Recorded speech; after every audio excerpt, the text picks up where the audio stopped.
Se m'escolta bé? Vale. Val, doncs bon dia a tothom i benvingudes a les jornades. Començar parlant en català, doncs, també perquè posar en valor el tema dels diferents idiomes, no?, amb els que ens expressem totes les persones d'aquí. Però sí que volia dir que en aquestes jornades d'avui al matí sí que utilitzarem sobretot el castellà i l'anglès, perquè tenim interpretació, o sigui, tenim traducció. Y por lo tanto, que es eso, que si alguna no entiende el inglés, bueno, aquí entiendo que todas entendemos el castellano, pues que tenemos la traducción simultánea y que por lo tanto, pues se os ha enviado un correo con enlace a un Zoom, que es donde podéis entrar a la traducción. Si no, vamos a preparar un QR para que podáis escanearlo y si no, igualmente podéis entrar al Zoom desde allí. Después, voy a repasar muy rápido cuál es el programa de la jornada de esta mañana. A las 10:30 tenemos una mesa con dos ponentes, con Marie Toussaint y también con Frida Kieninger, que nos van a hacer un poco, ¿no?, de cuál es la opinión, ¿no?, de las instituciones sobre el H2MED. En este caso, son desde una perspectiva más europea. Invitamos también al Ministerio del Estado español y a la Generalitat. El Ministerio no nos ha respondido y la Generalitat nos confirmó y después nos pidieron disculpas, ¿no?, porque al final sí que no, por temas de agenda y demás, no han podido hacerlo. Y después vamos a tener una segunda mesa que para también poner en valor, ¿no?, pues cuáles son las experiencias y vivencias que están teniendo las personas del territorio por donde va a pasar el H2MED, y hemos invitado a personas de Portugal, de Francia, de Cataluña y también de Alemania, y por lo tanto también este espacio, ¿no?, pues queremos que sea un poco el momento de abrir qué es lo que vamos a debatir en la sesión estratégica de la tarde, que es de 4 a 6, que básicamente lo que nos hemos dado cuenta es que diferentes movimientos y colectivos estamos oponiéndonos a esta infraestructura, ¿no? Algunas tenemos más experiencia, de otras menos, y por lo tanto poner en común un poco cuál es la perspectiva desde los gobiernos sobre esto, y después también pues cuáles son las estrategias que estamos llevando a cabo desde los colectivos y movimientos. Después, también una cosa que quería preguntar es que si todas las personas de aquí entendemos el inglés. O sea, ya he dicho que habrá traducción, pero, o sea, si podéis levantar la mano las personas que no entendéis el inglés. Vale. Vale, a lo mejor os pediríamos eso, que si podéis poneros vosotros, en este caso el Zoom, porque si éramos una gran mayoría, pues a lo mejor podíamos poner directamente el canal, que es lo que se escucharía desde el Zoom. Y bueno, última, una cosa muy, muy logística, ¿no? ¿Dónde están los baños? Los baños están al fondo a la izquierda en esta misma planta, y justo al lado también tenéis una fuente de agua por si traéis vuestra cantimplora o lo que sea para poder rellenar agua sin ningún problema. Y dicho esto, pues ya empezaríamos con la primera mesa, que como he dicho, pues vamos a preguntar, ¿no?, qué opinan las instituciones sobre el H2MED. También las dos ponentes nos comentaron que tienen un poco que tienen el tiempo muy limitado a la hora de poder participar. Por lo tanto, la dinámica que vamos a hacer es que primero va a intervenir Marie Toussaint, ¿vale?, que es eurodiputada por los Verdes, y entonces tendremos media hora para que ella nos haga su presentación y después le podremos formular las preguntas, y después cuando ella se vaya, pues va a intervenir Frida Kieninger y haremos la misma dinámica, que ella va a hacer la intervención y después le haremos las preguntas. Entonces, también esperaremos eso, a que nos confirmen que Marie está conectada, y entonces cuando esté ya empezaremos con... Ya está aquí. Vale. Hola Marie, ¿nos escuchas?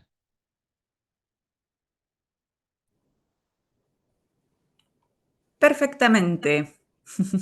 Vale, pues bueno, buenos Hola. días, Marie. Yo soy Josep, no Alarcorpas, te voy a presentar, ¿vale? Y así después ya puedes empezar con tu intervención y primero de todo darte las gracias por darnos este tiempo para que puedas estar aquí con nosotras y también explicarnos, ¿no? Desde esta perspectiva europea, cuál es vuestra opinión sobre esta infraestructura, el H2MED. Pues bueno, primero de todo decir que Marie es activista medioambiental francesa y también es jurista en derecho medioambiental a nivel internacional. Es cofundadora de la asociación Notre Affaire à Tout y también fue elegida en 2019 como MEP, como europarlamentaria por el Grupo de los Verdes y EFA, y está en los grupos del ITRE, el ENVI y el JURI, y ella sobre todo está en el grupo del ITRE que trabaja, que es la Comisión de Energía que está ahí dentro y que hace seguimiento pues a los fondos del Connecting Europe Facility, también el TEN-I, el Gas Package y también uno que es de lo que más nos interesa y sobre lo que le vamos a preguntar más, que es los procesos de las listas de los proyectos de interés común. Entonces, la primera pregunta que te quería formular, las diferentes preguntas que te queríamos formular, Maggie, son las siguientes. La primera es, ¿cuál ha sido la trayectoria de los proyectos de gas y en este caso también de hidrógeno en las listas de las listas de proyectos de interés común? También, ¿cómo ve el Parlamento Europeo esta nueva lista centrada en hidrógeno? Y por último, ¿cuál es su opinión respecto al proyecto H2MED? Pues adelante.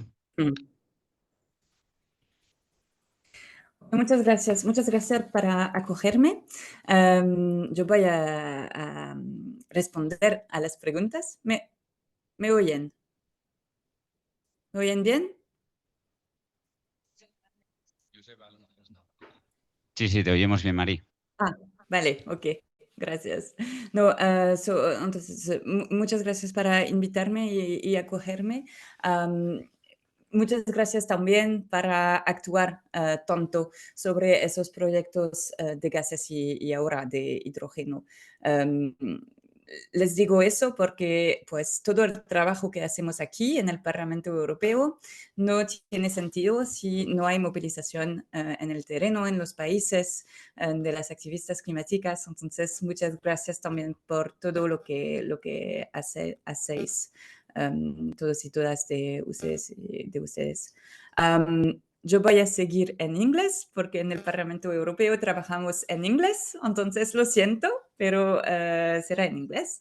Y también quería decir que lo siento, pero debería que irme a las 11 max, porque tengo otras encuentras después, pero estoy muy feliz de estar aquí. Y también antes de responder a las preguntas que me hiciste, quería decir que cuando llegué al Parlamento Europeo, pues todo el mundo quería, en el Grupo Verde por lo menos, quería trabajar sobre el clima. Y lo que pasó es que muchos hombres tuvieron los casos y las leyes sobre los grandes objetivos climáticos. Y estoy muy orgullosa porque con Charlotte, que me acompaña, hemos decidido de trabajar sobre el gas.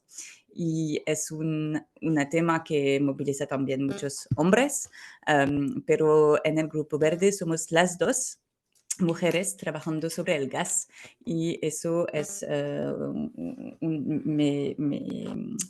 estoy orgullosa también porque es algo extraño, pero tenemos el derecho de hablar sobre todo y eso lo tenemos que hacer. So I'm going to go to English. I think I'm going to be even more fluid in English than in Spanish, so it's better. You asked me about the PCI list, you asked me about the new list that we're going to fight against, and you also asked me about the new project. So if you allow me, I will answer, but the other way around, actually, just to tell you that indeed we now have to mobilize, and I think that's the issue of your day of working. We have to mobilize against all those new gas projects, gas hydrogen projects, supposedly green hydrogen project, and especially the ones that will cross Portugal to Germany, passing by Spain and France. So we sent you a PowerPoint. I don't know if you have it and if you can see it, but it shows you the path of the new pipeline, the new hydrogen infrastructures that are being proposed right now. This is not a new project, just to put the context, right? Because we've been hearing about this project for a long time. It was called MidCat before, and a lot of you, I guess, were fighting against this MidCat project, which was a totally fossil fuel project without no utility except from killing the climate.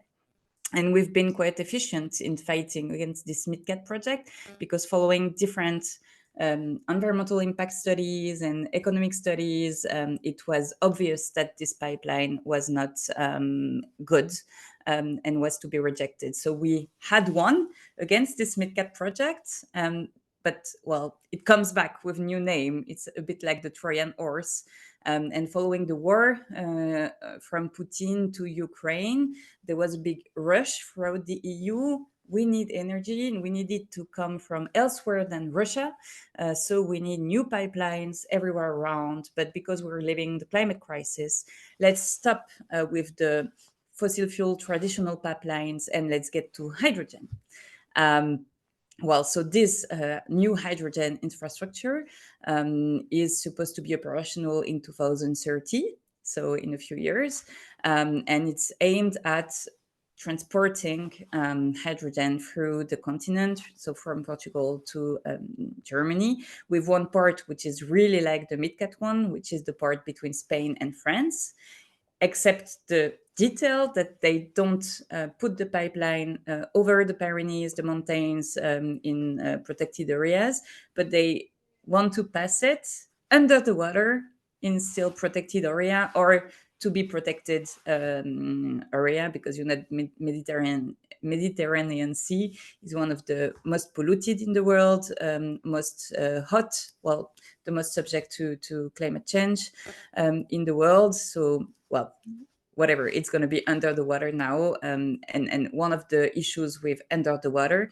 is that we can't demonstrate, we can't block the construction of those pipelines. So of course, they claim it to be more green, but we also know that it is aimed at preventing us and you from blocking the construction of this big project. So I told you they call it green. I told you they say it's not gas anymore, it's hydrogen. But we know that there is difference between what they claim and what is to be really true. As I think you know, more than 90% of the hydrogen today is based on fossil fuels. And at the moment, hydrogen is too expensive and too complicated. So we're going to use hydrogen as we use gas for the moment. What we have to know as well is that all forms of hydrogen come with an environmental cost. So of course, we know it needs energy to be produced. It has an impact on water, on nature. And it is not a super effective energy, which is why we don't want hydrogen to be used as gas, and even when it is a green hydrogen. Also, what we need to know is that hydrogen is more expensive than electricity out of renewables. So it is also a question of how to best use the money. What is the most effective way to use the money that we need to get out to finance the transition? And we know that even without talking about hydrogen, the money to finance the transition is not on the table as for now. I hope it is not yet on the table and it's going to come.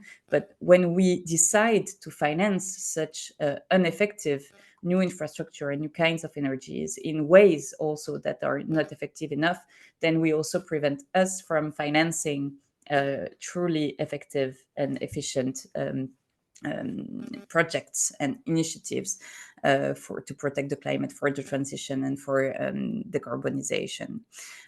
So the difference also that we'd like to see is that, as for now, I told you we want to use hydrogen as gas, so passing it through pipelines, transporting it on very long distance.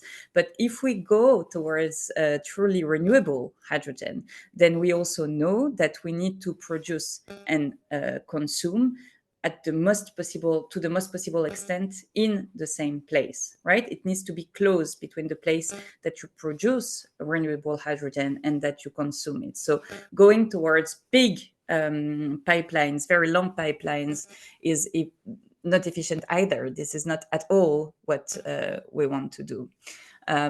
So this is about this new pipeline that we are fighting against. And of course, nothing is planned today to ensure that this is renewable hydrogen, even though they say so, but it's not planned. And they haven't demonstrated the fact that it would be really useful in the European transition and consumption. So I don't know if you're on the PowerPoint, but you can go to the fourth slide as for now, as I get to the second question that was asked. So it's about the new list and how we can fight against this new list, and about the PCI list in general. So how does the legislation in the EU work? Basically, we have a framework legislation, and this framework legislation offers us to agree or disagree to a list, which is called the PCI list for projects of common interest, every 2 years. This list is supposed to allow the co-financing, fast-track procedures, so with lighter procedures, and to get permit faster on a range of energy infrastructure projects throughout the EU, with the aim to have an interconnected Europe. So the piece of legislation, which is the gas regulation, we are the TENI, sorry, we have just changed it. It's supposed to turn its back against fossil fuels. That's again supposedly, and it's supposed to go towards more renewables again, supposedly. So we still revised the TENI to align it with the Green Deal and the climate objectives, and to ensure that the PCI list that comes so every 2 years to choose which project can be financed and can access fast-track procedures in this thing would be framed, right, with the new conditions. Just so that you know, and I don't want to give you too many numbers, but just under this TENI and the PCI status, we have financed and allowed 266 gas projects for 5 million euros public money, and given grants and loans for at least 41 fossil gas infrastructure projects. So this is huge, what we're talking about and what this legislation allows. So in this legislation, what do we have? And why do I say supposedly climate proof and not for sure climate proof? Is because so we have loopholes. The first one of them being blending, because, well, our partners in the European Parliament and in the Council pretending that we can mix gas and hydrogen, and that in the way towards the transition, we need to have some possibility for blending. But blending is like mixing champagne and Coca-Cola, actually. We are mixing a very rare and expensive gas with a gross and fossil one, and it's not working in the industrial process. It's not always working in the pipelines, and it's not working as how do we use them once it gets out of it. So we insisted on banning this practice, but we were not followed by the majority. So right now we do have this loophole of blending, and I think it's going to create issues in the future because it's somehow stranded assets that we're still financing right now. Another problem is that when we talk about hydrogen in the TENI, we do not precise which is the color of hydrogen. And you know, there is the green hydrogen, which is the renewable one. There is the clean hydrogen based on nuclear, and there is the fossil fuel hydrogen, and among it, a whole palette of nuances. But the legislation does not differentiate between pure hydrogen and blended hydrogen. And so everything is quite open, actually. And of course, we have this issue with the French, and I'm sorry for that, but that the low carbon gases, and clean hydrogen with the nuclear are being pushed for a lot by France, and they don't win everything they want, but by the French government, but they win a big part of it. So we have also these loopholes. So we have this legislation. It was just adopted. It won't be revised in the coming years. But what we can do still is act on this project of common interest lists. So I told you every 2 years we have one list. We've been fighting against this list already twice, because the lists that are put on the table of the European Parliament are still full of fossil fuel projects, and we expect the next one to be full of hydrogen projects. And I think that Frida is going to go a bit more into the detail of it, but know that we are fighting against this, that we are trying to build coalition to fight against this PCI list. And just to tell you the process and how non-transparent this is, once we have the list, we cannot amend it. We cannot take projects in, and we cannot take projects out. We can only, as a European Parliament, say yes or say no. And even to say no, we need to have an initiative which is called an objection, because this is what we call a delegated act. So we need to gather MEPs to co-sign an objection, present it to the plenary, where it is being voted against or in favor. And on this list, we have super bad projects like H2MED, but also ISMED or Melita. So, you know, we are working a lot to mobilize around this issue. Last time, we got 177 in favor of rejecting the list, so against those fossil fuel projects, but we had almost 500 which were in favor of this list. And of course, among those objecting, we have the Greens, and we have some socialists, some from the left, even some from the liberals sometimes, because some of them are against new fossil fuel infrastructures. But well, you know, the broad majority of the parliament is still in favor of financing those fossil fuel projects for different reasons: cynicism, climate denial, attraction just to the profit. But we also have, I talked to you about cynicism, and we do see this cynicism also in the mouth of the president of the Environment Committee from the Parliament, the European Parliament, with the French Pascal Canfin. And last time he did a trick that I want to tell you about, because we really need to take care and be careful about those tricks. He sent a tweet, actually, calling on Frans Timmermans, who was then the vice president for the Green Deal. I think you know that. And he said, please, Vice President, tell us that we're not going to finance any projects that are bad for the climate. And so Frans Timmermans answered by a tweet that he promises that there will be a climate-proof testing of all the projects before they get financing or fast track. And with those tweets, they went to the plenary saying it's okay, we can vote in favor of the list put on the table by the Commission, because even though there are some fossil fuel projects on it, it's going to be climate proof. Well, so we denounced it, of course, and then we tried to know what was climate proofing those fossil fuel infrastructure projects. So we raised questions, written questions, oral questions to the Commission, to the vice presidents, to the DGs, and we say, what is climate proof? And they answered, climate proof is about testing if it's going to hurt climate. Okay, so how do you test? How is it going to hurt climate? Well, we do a climate proof test. And that's all that we could get. And of course, some fossil fuel projects got some money in the meanwhile. So, well, we need to also to unveil and talk about their duplicity and their cynicism as we walk towards the next PCI list with all those fossil fuels still, with blending in hydrogen that is not renewable on it. So our fight is really to fight for not €1 public more into those fossil fuel projects, not €1 more in hydrogen projects that are not completely 100% renewables, and also smart in the way that they push for a local consumption of locally produced hydrogen.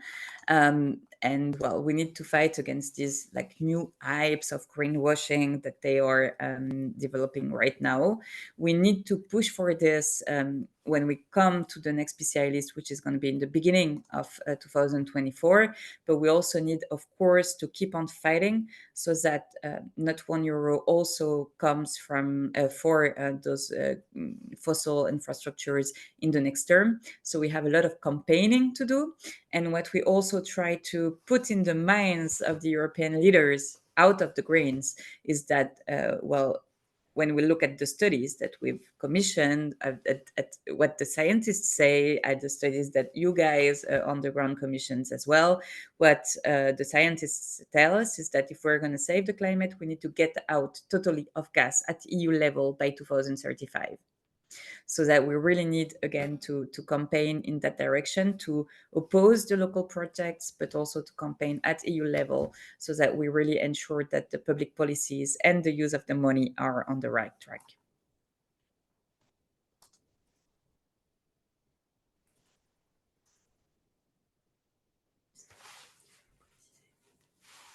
¿Tu intervención?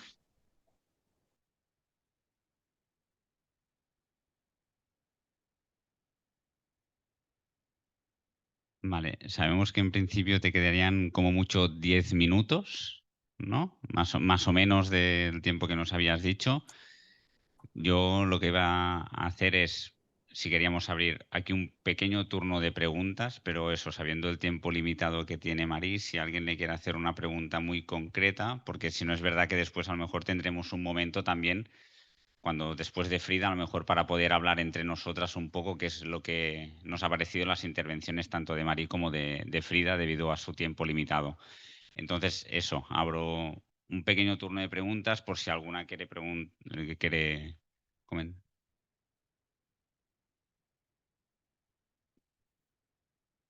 Por eso quería saber si alguien de aquí que ha venido presencialmente, si quiere hacerle alguna pregunta muy concreta a Marie, si no le podemos trasladar la del chat.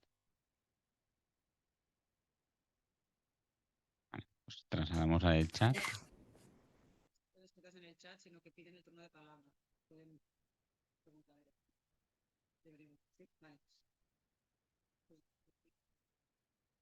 Vale, pues Inés y Carlota, si podéis hacer la pregunta vosotras, pero eso sí puede ser muy cortita y específica, por favor.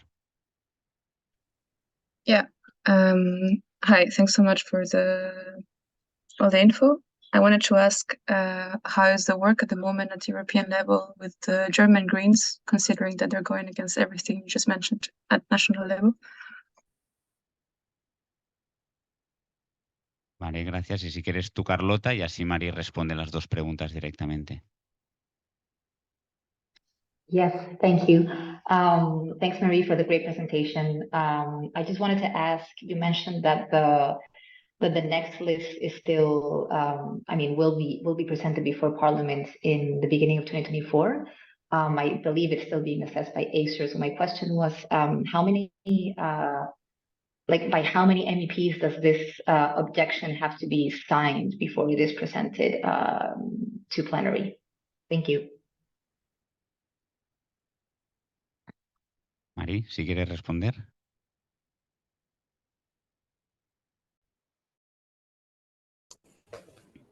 Sí, pues, yeah, so I get back to English. So about the German Greens, well, be assured that in the European Parliament, the German Greens are standing with us all the time, fighting against the fact that we give some money to those infrastructures, and also fighting with us so that we get out of gas by 2035. 2025. The issue in Germany is a bit different. So of course, they belong to a government which has been pushing for some of those projects to be set in place. This is about the coalition, balancing the coalition. They do their best so that at least those projects would be based on 100% renewables. So they are our partners with a lot of sincerity and a fighting spirit, be assured of that. The only thing is that, well, the balance in Germany is, of course, what it is, and they do what they can, but they're really with us every single time that we need them. So yeah, that's it. On the objection that we can table, what we need is 71 MEPs. So we have to, well, we can do it only with the Greens, but we always try to go further than the Greens. So that's to table the objection, but for it to be adopted, you need majority. So you need to go further anyhow. What we really try to do is, as I said, to build coalition, because what we see is that, well, in the left group, you have the very pro-gas people and you have the very anti-gas people. You have both. Among the socialists, you have the same distribution. Again, among the Renew, the centrists, the liberals, you have the same division. But if we want to win at some point, we need to gather those who have different standpoints and belong to different political parties from different countries. But that's what we're trying to do, right? Each time where we get to a text that is going to impact the gas policies, we go towards this coalition and we work a lot with them. So we have, for instance, the liberals from Austria that are working a lot with us, and some others. Well, I think that's it. So just again, thank you for everything, for inviting me, for working with us, because I know that you're in contact with my team all the time, and thanks a lot for everything you do on the ground. Gracias a ti, Marie, por haber participado. Gracias.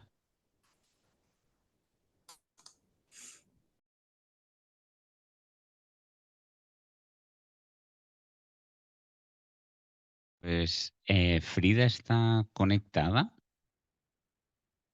Hola, aquí estoy. Hola, Frida. ¿Qué tal? ¿Cómo estás? ¿Todo bien? Saludo desde Bruselas. Gracias.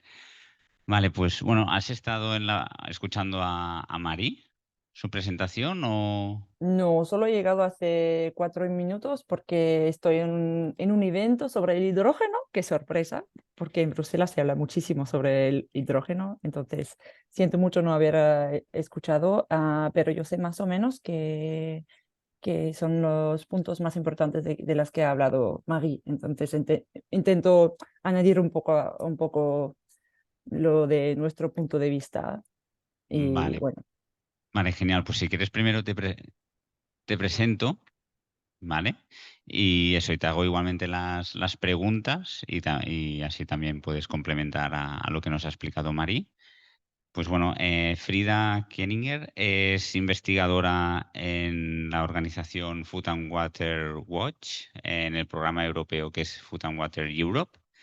Ella empezó investigando sobre el fracking, ¿no? Y al cabo de los años pues también empezó con el gas y con las grandes infraestructuras y los diferentes procesos en los cuales también Marie nos ha estado explicando.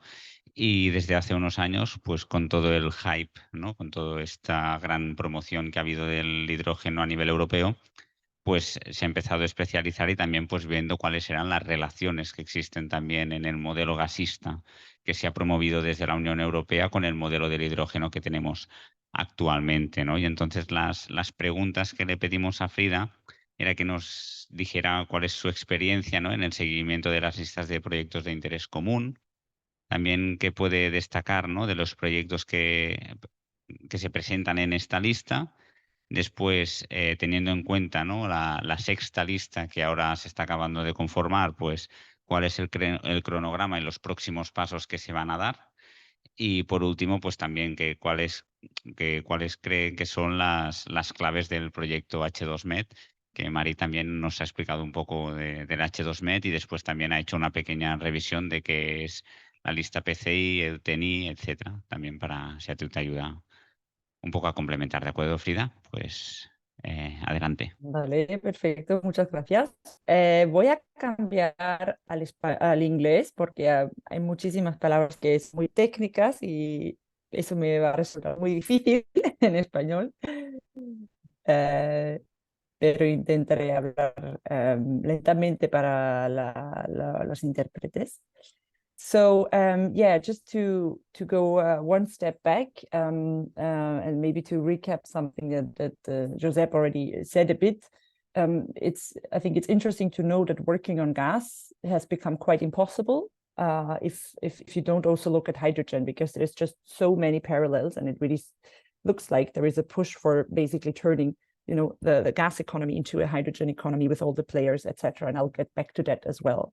And given that indeed we are the European organization, or a European branch of a US-based organization, what is interesting to see is that with the boost of LNG, of basically liquefied fossil gas, after the war in Ukraine, the invasion of Ukraine, there was a lot of talk about hydrogen as well, because somehow there was a need to justify this build out of infrastructure, both of import terminals, but also a lot of pipelines linked to that. And saying why we pour so much money into even more gas. And so there was this excuse of saying, well, all these import terminals will become hydrogen import terminals in a way, and all these pipelines will be used to transport hydrogen. And I think this is where the Barmar is playing into. You get a short vision of all the slides I have. Yeah, thank you. But here we are at the first one. So basically what we saw, and we also wrote a report about that, the hydrogen hype was that really the hydrogen, this hydrogen boost has started in 2020 or a bit before that. Of course, it was prepared.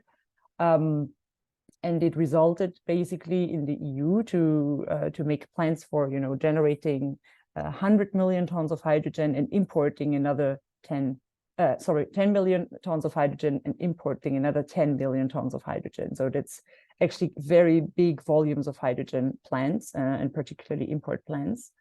And this was again then confirmed with the REPowerEU plan, basically, which was published as a response to the Ukraine invasion. And here I show you, the slides show basically a map that was drawn up. And all those light blue or this transparent arrows are supposed to be showing the hydrogen flows that are being planned. So there we already saw, okay, there were quite big hydrogen plants, big hydrogen transport plans, and it's not exactly sure how they would flow. So for Spain, between Spain and France, you see that there was still some kind of thought of like hydrogen flow on land and not by water. So it looks a bit like MidCat still, but yeah, in the end, and I think there will be much more talk about the Barmar and the H2MED later. This hydrogen flow was put between Barcelona and Marseille offshore. And so basically what we saw is that there was a lot of push by the fossil gas industry to basically continue with the hydrogen hype, and particularly by the fossil gas transport industry. So that's Enagás, GRT Gas, REN, like it's basically all those that make their business by transporting gas and building and operating gas infrastructure. And I think it's really important to look at those players. The next slide is just to show how really this hydrogen hype was well prepared by the hydrogen lobby, which is for a large part overlapping with the hydrogen lobby, and that there is really like been a very big push by the biggest polluters actually. So you see here some of the logos of Ensogi, that's the gas transport industry, GIE, that the gas, the gas infrastructure industry, Eurogas, the fossil gas industry. So this is, I think it's important to really look behind how did this whole hydrogen hype, and with it, the hydrogen infrastructure hype start on EU level. And I can imagine that it was a very similar picture also on national level. Yes. So basically, one of the very visual things that is pushed by the hydrogen lobby, which, as I said, is for large parts the same as the fossil fuel industry lobby, has culminated in was the hydrogen backbone plan, and that's, I think, visible in the next slide. So it's basically, here you can see these are plans to basically cover the whole European Union in a very dense web of large-scale hydrogen infrastructure plans. Yeah, it's a very messy map. You can access this online and zoom in, but basically this is just to show how dense the network that is being planned is. Yeah. There is always this mix of making new pipelines, completely new pipelines to transport hydrogen, or to repurpose fossil gas pipelines that are already there. Yeah, the issue is that this is being built, this big web is being built without actually a proper analysis behind it. So we are lacking really serious analysis of how much hydrogen can we actually really produce, and where exactly is this hydrogen going to be needed, and how much, and by whom. So despite not having this analysis, this really basic question, right, where does it come from and where does it go to, we still have these proposals of many hundreds of large-scale, very expensive infrastructure projects. Yeah, so this is, and I've worked on the fossil gas infrastructure a lot. This is really looking a lot like, you know, the fossil gas grid 2.0, basically a revamping of the fossil gas grid.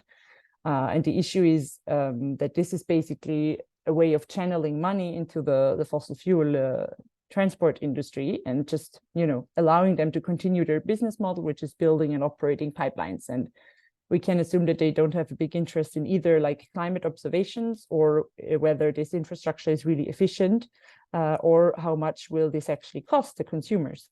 Yeah, not to speak of all the other, you know, lack of analysis in terms of how much hydrogen there will be and where will it actually need to go. The next slide.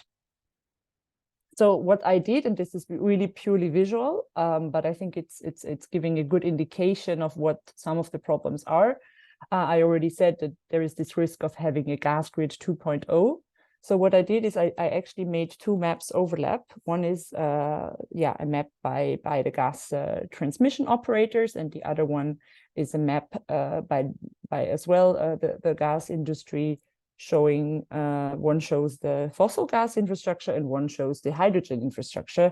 And everywhere where I put a red circle, I am suspecting that there used to be fossil gas infrastructure plants, which are now converted into new hydrogen plants. So basically, yeah, there were plans to build a pipeline anyway, and now they try to sell it as a hydrogen pipeline. And I think this is very concerning, because you know, we don't need, there are not the same needs for hydrogen in terms of volume, in terms of where does it need to go. So it's really a simple way of basically continuing business as usual with just another gas flowing. Not to speak about all the problems, you know, of transporting hydrogen, of the fact that you need much more energy to make it flow. It has much less energy per volume, etc. So all these things are an additional consideration around the problem of actually transporting hydrogen. While today all the fossil hydrogen that is being used to a very large extent, it's not even transported at all. It's, you know, produced and used on site.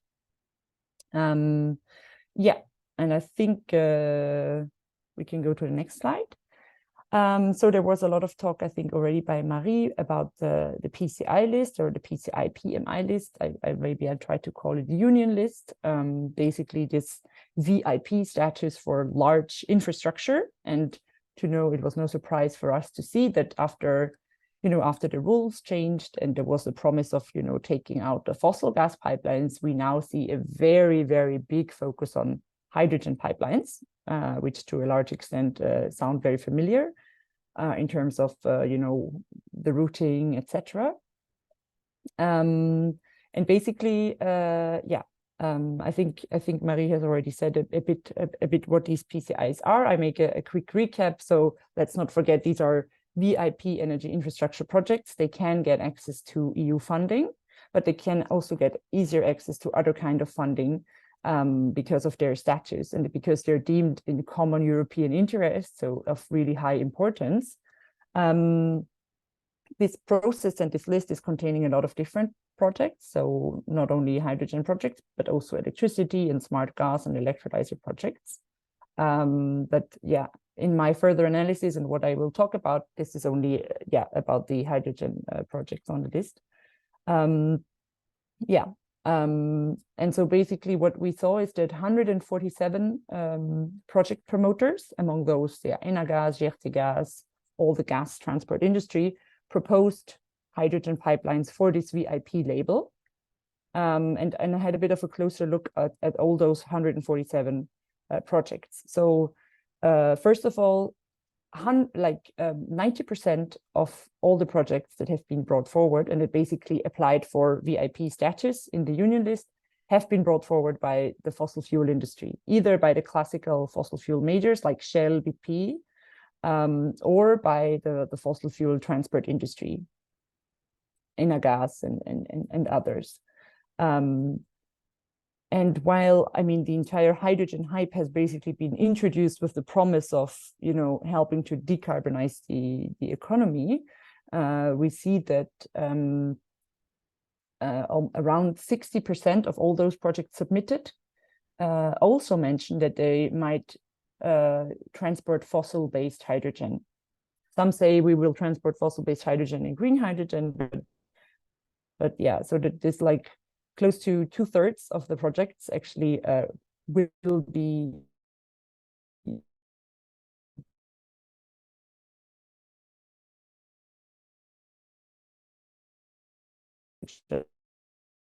Frida, te estamos, creo que no one tienes issue buena... as well is that is it better now if I switch off my camera? No? Sí, ahora te escuchamos mejor, sí. Okay, then I'll leave this off anyways. So the problem is that this PCI list process is giving a very important role to an industry player, basically the network for the gas transport industry. It's a horrible acronym, I call, but it's still not good. Joseph, is the connection really bad? No te escuchamos del todo bien, Frida. Ahora, ha sido ahora, en el último minuto. Hasta ahora te escuchábamos muy bien. I did not move at all. Is it better now? A ver, prueba de seguir, a ver si te volvemos a escuchar bien. Okay, please do tell me. It's not ideal, the setup. I'm basically in a cloakroom here at the hydrogen event. So sorry for that. No te preocupes. So just so basically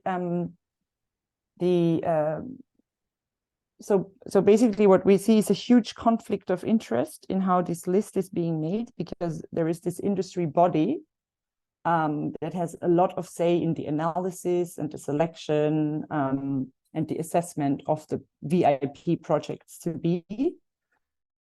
And the members of this group can submit projects, and basically 3/4 of the projects that have been submitted are members of the body that has a lot of say in choosing the project. So basically it's a way of conflict of interest that is not acceptable, and it's basically the fossil gas transport industry helping its own members to receive VIP status and receive funding potentially, and all kinds of other support that PCIs have, like economic like permitting is being faster, and environmental impact assessments are being streamlined, etc. Here on the slide, you can just see most of the projects that are in a way linked to or directly are H2MED, just to see that there was a lot of interest by promoters of the H2MED cluster to become VIPs and to get on the VIP status. We don't have the results yet, but I'm very strongly believing that there will be quite a lot of support for these projects, and I would not be surprised if many, if not all of them, will finally be proposed as VIPs on this list. But I think we will hopefully learn more about that soon. And just to say, these projects are extremely expensive. They cost like dozens and dozens and dozens of billions of euros. So we are in the situation of having support for large-scale hydrogen projects that cost a lot, while we don't have a proper assessment of whether they're actually needed, and while we don't have an assessment of really only, using the very little amounts of hydrogen that we will actually have into very limited priority areas. So that's a lot of different projects around, a lot of different problems around this list. But the next slide is about what we can actually do. Can I have the next slide?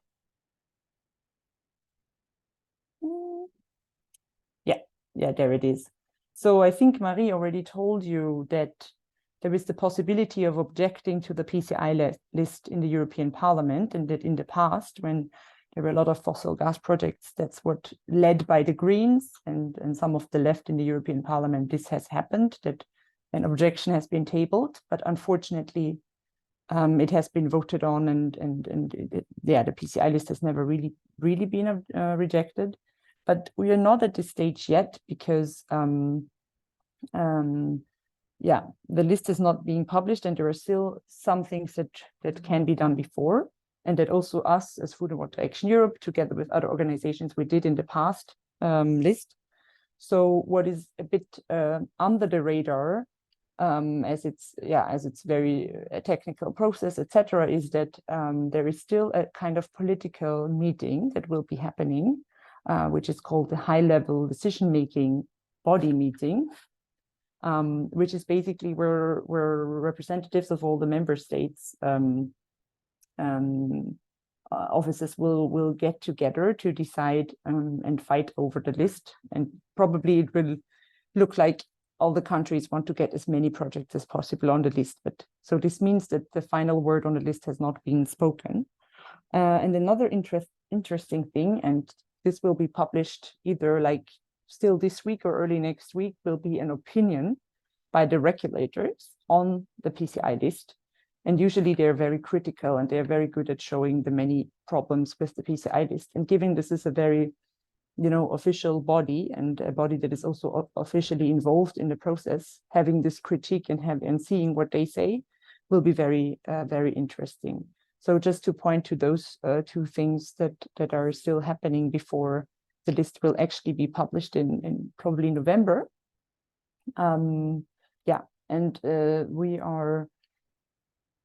We in the past, we have been trying to write letters to those decision makers, which meet in October, probably around mid-October, and we might be doing something like this again this year. And I think for people working on the H2MED, this could be an interesting angle as well. I think that's it from my side. I hope I didn't repeat too much of what Marie said, and I hope it was understandable despite the internet and the technicality of the issue, but happy for questions, of course. Pues muchas gracias, Frida, por tu presentación.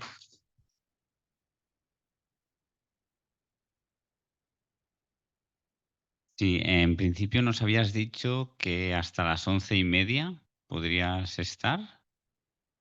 Sí. Vale, pues ¿tenemos alguna pregunta en el chat?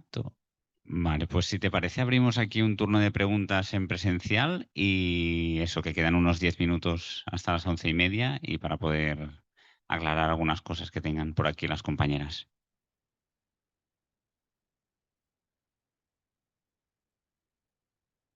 In English better or in Spanish? Better in English. If I understand well, I understand it's a yes, no to the whole PCI list. So, and I understand that also in the PCI list, there is also the H2MED and also production valleys, hydrogen production valleys. So my question is if we are willing to agree on some particular projects of hydrogen production for local, highly difficult to decarbonize industries, if we say no to the whole project, we may decarbonize those industries with green hydrogen later on. So that's a risk that you have gone through, and what's your position regarding that particular issue? Should I respond straight away or do we connect No, questions? espera, Frida, vamos a recoger todas las preguntas y así y después las respondes Vale. todas, ¿de acuerdo? I think it is needed to know how the European Union or the decisions makers justify that for a part of electricity that is energy that is needed to produce this hydrogen would be only usable a third part. So a lot of 70% of the energy will be waste, and not only waste, but contaminate the environment. How they justify it? Vale, Sixto, que creo que tenía mano. ¿Alguna Bueno, mano yo en más? castellano o en asturiano, me limito al castellano, muy rápido. Nos planteas un horizonte muy inmediato, noviembre lista. ¿Qué margen de oposición, resistencia puede articularse después de la aprobación de esa lista en noviembre? Vale, pues Kevin y después Marina y cerramos aquí el turno de preguntas, ¿de acuerdo? Hello. I was just wondering that because on the PCI list, it seemed like H2MED was like 5 times. Is this just the strategy of breaking it up into pieces? And is there anything else we should know about that? Vale, yo creo que hay como muchas preguntas, entonces hago mis comentarios y quizá luego, si no pueden ser contestadas por Frida, lo debatimos ahora. A mí hay dos cosas que me llaman la atención. Una de ellas es que la parte submarina del H2MED pasaría cerca o atravesaría un santuario, que no sé si exactamente es una zona protegida en el mar Mediterráneo, y cómo eso afectaría a la posible aprobación o no del proyecto. Y el otro tema que me gustaría comentar es que hasta donde sabíamos, ¿no?, la Comisión Europea no está particularmente a favor de realizar blending, de realizar la mezcla entre gas e hidrógeno. Y sin embargo, por lo que hemos visto en la presentación de Marie, parece que se permitiría el blending en este tipo de infraestructuras, lo cual cambia totalmente la causística, ¿no?, que tenemos, ya que abre una vez más la puerta al gas. Vale, pues Frida, si quieres Okay, responder. yes. I took some notes. It was a lot of questions in a short time, but tell me as well, or if somebody is not happy with the answer, do tell me and I can add maybe. So there was one of the questions concerning the objection and that this is only possible to object to the entire list. This is correct. We try to change it because the rules for the PCI or for the union list have been discussed. Unfortunately, we could not change it, and indeed, so electricity projects, smart gas projects, electrolyzer projects, etc. Everything is basically we can say yes or no to at once. The thing is, when I looked at the proposals, it's likely that there will be many less electrolyzer projects actually than the infrastructure projects. And indeed, I think this is a weakness that has been built into the law, which indeed makes it very hard to reject the whole list. And it's quite unlikely the list will be rejected this year. But still, I think making an objection to the list based on the problematic projects is still a very important message. and indeed there was always the claim that this will block other projects, other good projects from getting priority status. What we saw, for example, with electricity projects in the past, quite some of which we considered as okay, and in opposition to the gas projects, is that those projects often don't really need the union list, the PCI list status so much, because they have much better business case, etc. Whereas for many of the gas and hydrogen projects, it's really in many cases a matter of life or death, whether they will actually be built or not. If they might just not get built at all if they don't get PCI status. So in any case, I think accepting the hydrogen projects will do much more damage than rejecting the other projects that would not be stopped, but just not have the priority VIP label. There was another question about how decision makers are justifying this hydrogen boom, which is really beyond the rules of physics, the rules of natural laws, etc. Very often, that's a very frustrating thing to see. Actually, on EU and probably also on national level, with which kind of sometimes completely factually wrong information the hydrogen boom is being put forward. But also, I think there is a very big lobby machinery behind it. There is industry with lots of money that is paying studies. There is a lot of different modeling going on, and we know how these things work, right? That there is the ways of twisting and tweaking the models to really result in a huge need of hydrogen and huge potential. So I think it's a way of being extremely optimistic about hydrogen and about whatever availability of a lot of renewable energy for green hydrogen or a lot of import, etc. While I think all the many risks and the uncertainties are just being downplayed. But if you're looking at these events and looking at those studies with a bit of an eye of an expert, it's becoming actually very clear. And I think it's very often a political decision as well to stay, big parts of the conservative right political system have been basically are extremely close with the fossil gas industry. So I think it's also a way of keeping those in power. Then there was, I think if I understood the question well, there was the question about what we can do after we tried to oppose the list, and the list is approved anyways. I think then right now not too much can be done, but what we need to know is that the list is being redrafted every 2 years.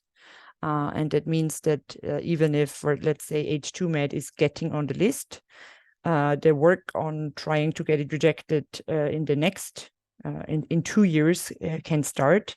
And particularly around hydrogen projects, we know that they are really not far advanced.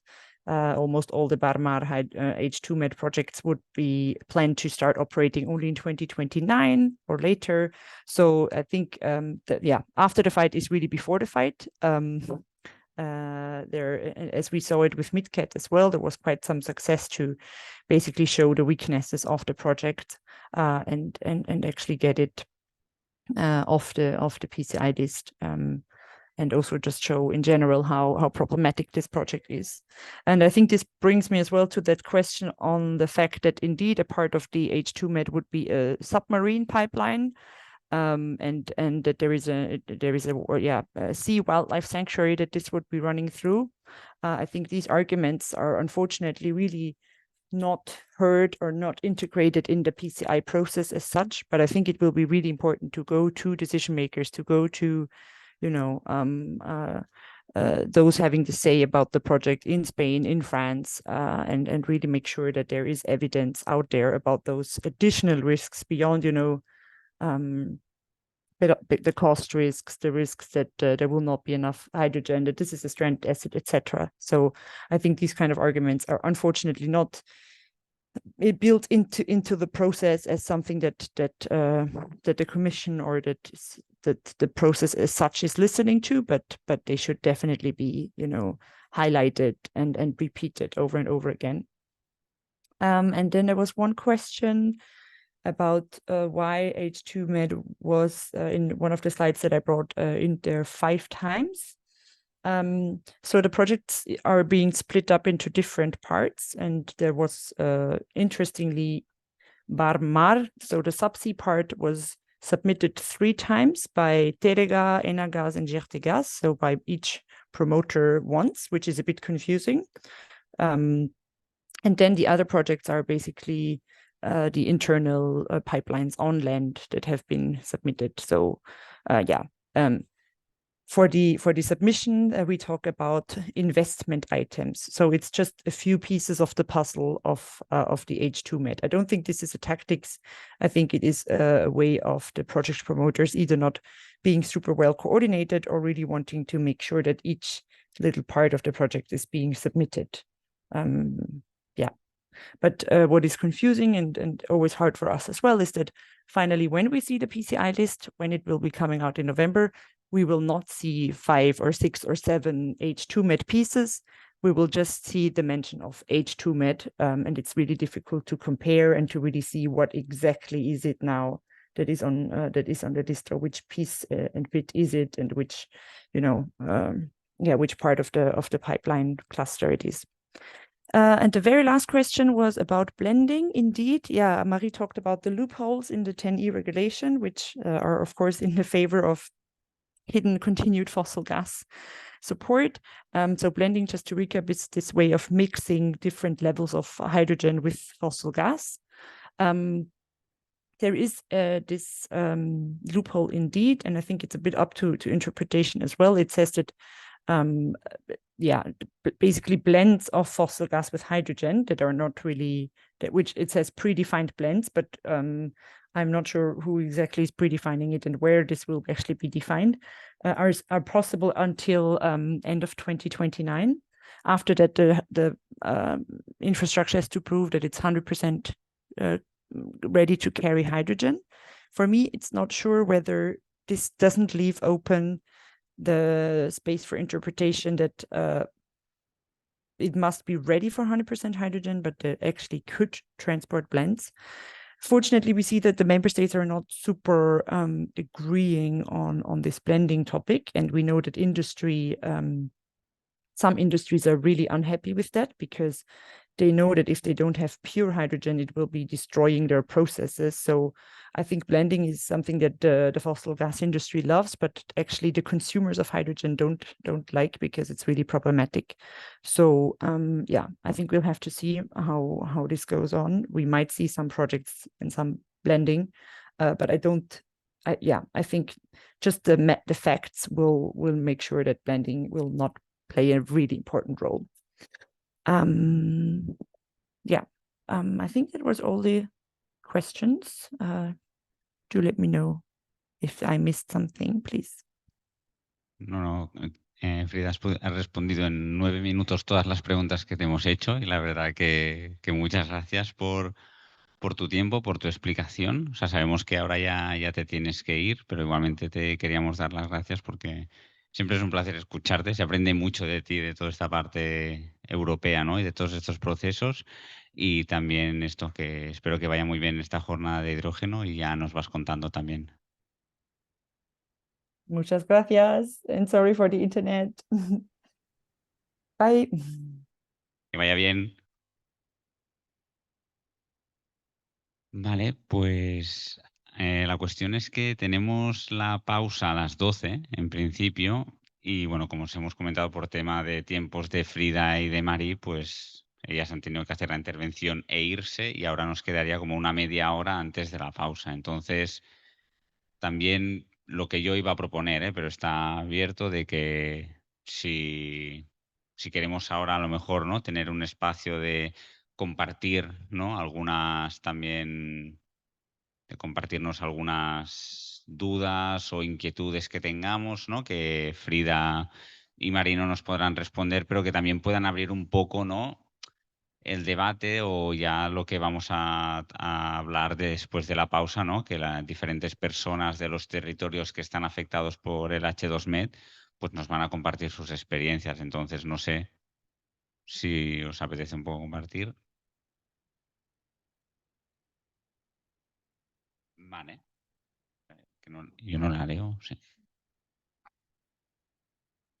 Sí, la pregunta es sobre qué consideramos, bueno, qué se considera sobre la utilización del hidrógeno en el transporte de autobuses, coches, aviones y barcos.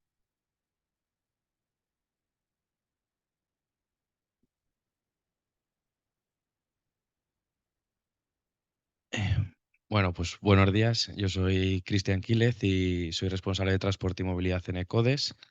Entonces, la opinión que voy a dar es de organización y entiendo que es compartida por alguna de las organizaciones que estamos aquí. Nosotros no consideramos el hidrógeno como una opción para descarbonizar el transporte rodado, es decir, ni carretera ni ferrocarril. Dentro de carretera está incluido, dividiríamos turismos, vehículos ligeros y vehículos más pesados de mercancías. Eh, para turismos y vehículos ligeros, en ningún caso. Consideramos que la tecnología eléctrica está disponible y se está desarrollando a gran velocidad la autonomía y la red de puntos de recarga, con claras diferencias a lo largo de Europa, está claro. Y cada vez hay más modelos y en vehículos ligeros lo mismo. Es cierto que a nivel transporte, digamos la tercera pata, transporte de mercancías por carretera, transporte pesado, podría haber un pequeño porcentaje de usos del hidrógeno para descarbonizar algunas de las operativas. Hablamos de que, por ejemplo, en Europa la directiva FIR sí que regula 60 kilómetros de distancia entre estaciones de puntos de recarga o 100, pero sí que es verdad que conocemos que hay numerosas empresas en Europa que realizan operativas, es decir, mueven mercancías, por ejemplo, hasta Rusia o hasta estas zonas en las que esa infraestructura no estaría disponible y sería el hidrógeno lo que les permitiría una mayor, bueno, mantener, digamos, las operativas actuales. Por tanto, pues quizás un pequeño porcentaje pueda recabar ahí, pero para todo lo demás consideramos que que la tecnología de electrificación a batería está disponible. Más que nada, la defensa que hacemos de esta electrificación viene dada para generar hidrógeno verde. Es necesario pues bueno, que la energía provenga de fuentes renovables.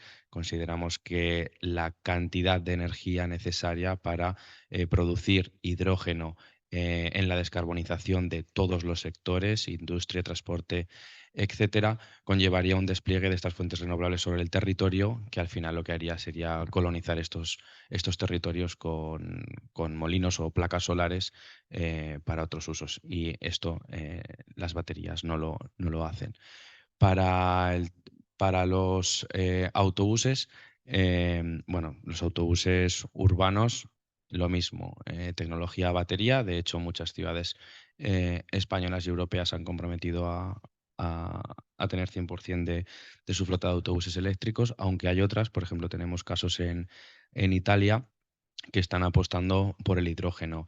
Yo quiero recordar hace ya 2-3 años, Montpellier apostó por los autobuses urbanos de hidrógeno y se ha tenido que echar atrás y pasarse a autobuses a batería por los elevados costes que tiene y porque actualmente no hay esa infraestructura ya de por sí, aparte de la pérdida energética. Aunque es cierto, pues bueno, como digo, hay otras ciudades que parece que no lo tienen tan claro. Para autobuses interurbanos, está claro que actualmente puede que no haya suficientes modelos ni las baterías permitan una autonomía como para cubrir todas las rutas, por lo tanto podría ser que el hidrógeno, al igual que ocurre en el transporte pesado de mercancías, se reservara un pequeño porcentaje para esta solución de descarbonización. Y ya finalmente, y perdón por extenderme, para el sector de la aviación para el sector de la aviación, pues bueno, la electrificación a batería no es una opción. Lo primero que hay que hacer es reducir el número de vuelos. Yo creo que eso ya todos lo defendemos. Y y ahí sí que el hidrógeno a largo plazo sería una acción factible. Nosotros, por ejemplo, hemos hablado con algunas compañías, por ejemplo Boeing, y hace 2 años no veía el hidrógeno una posibilidad hasta pasado el 2065. O sea que no sé hasta qué punto los combustibles alternativos o biocombustibles van a hacer esa función. Y en relación a los barcos, pues bueno, las pequeñas embarcaciones eléctricos a batería, la electrificación en puertos, que ya en España hay un compromiso de 2030 de electrificación de puertos, reducción del número de desplazamientos en barco y aquellos otros, pues sí, a hidrógeno para descarbonizarlo. Yo por extenderme un poco más en el tema de barcos, que también aquí quizá hay un compañero que también puede intervenir, simplemente indicar que es necesario reducir el transporte marítimo, lo primero de todo. El transporte marítimo es responsable del transporte del 80% de las mercancías a nivel mundial, con lo cual hay que hacer un especial énfasis en procesos de relocalización de la economía, ¿no? O sea, que volvamos a una economía más basada en la cercanía y eso hará, por ende, que necesitemos menos necesidades de transporte.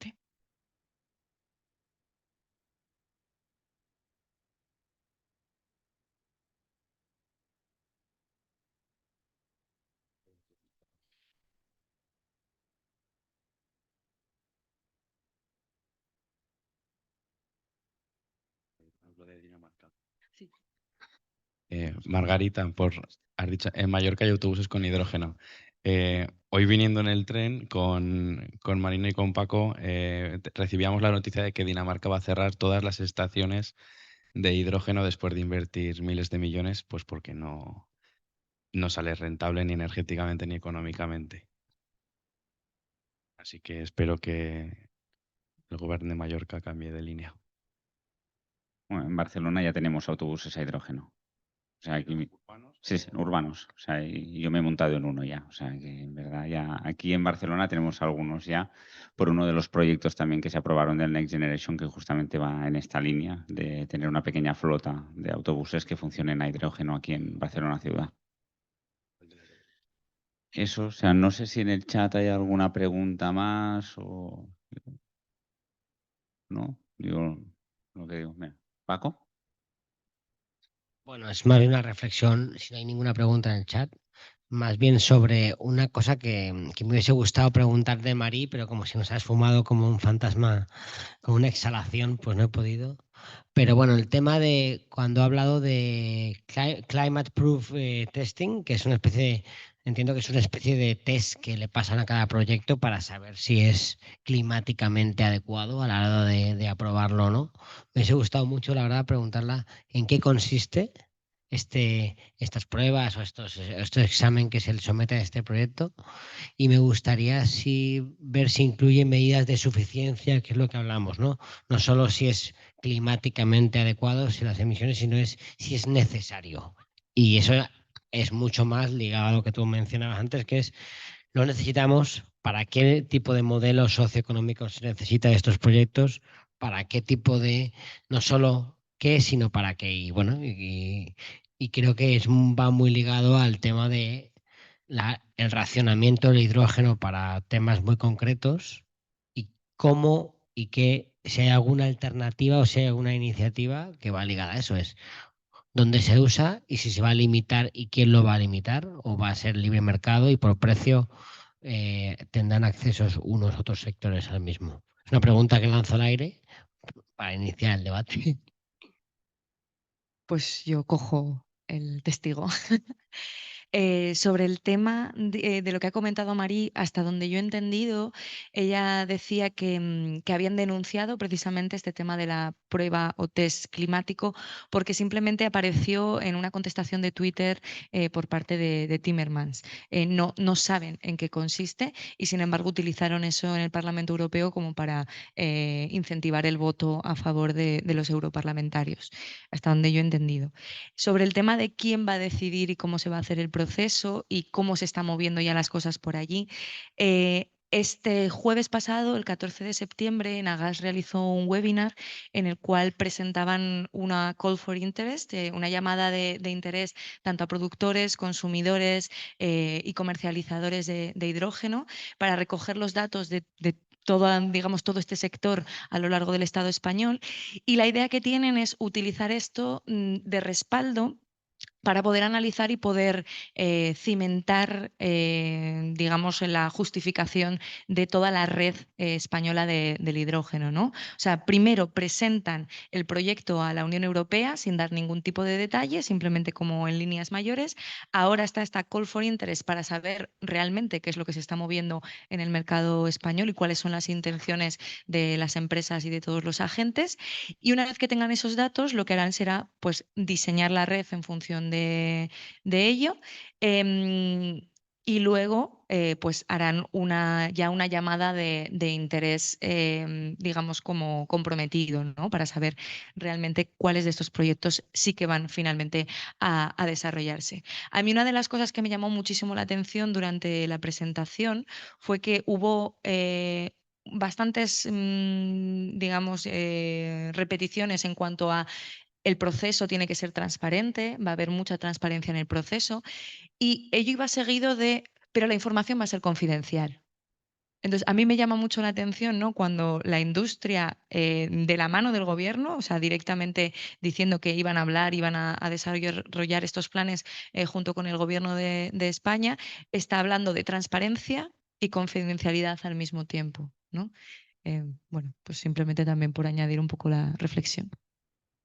Hay otra pregunta también en el chat, no sé si la podemos leer o esperamos a esta otra intervención. Yo no he mirado el orden de las... ¿Sí? Bueno, yo era por responder un poco el tema de los PCI.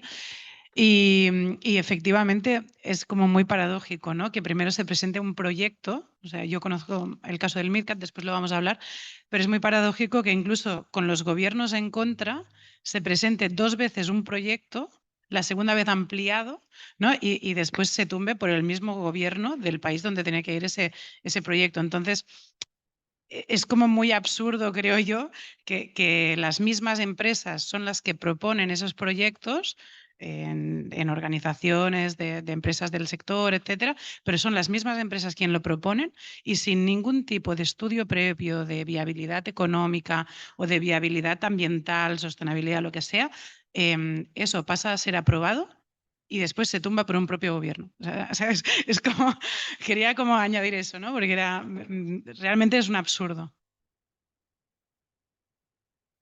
Vale, pues voy a leer la pregunta del chat que escribe Carlota, que se preguntaba si a nivel de consejo, antes que se apruebe el acto delegado, se puede intervenir en la lista de los PCI, además de a nivel del Parlamento. Y esto lo pregunta porque Frida habló del High Level Decision Makers y no sabía a quién se refería. No sé si alguien puede responder sobre esto.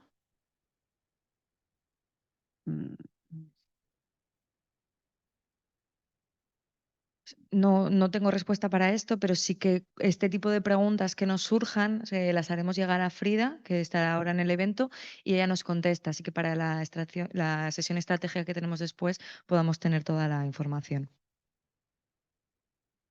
Vale, y luego, bueno, hay un comentario de Margalida que dice que la planta de hidrógeno verde de Lloseta, Mallorca, no funciona aún y que el Ayuntamiento de Palma ha comprado 5 autobuses urbanos y que el hidrógeno para esto se transporta desde Barcelona en barco. Bueno, algunos datos sobre Baleares.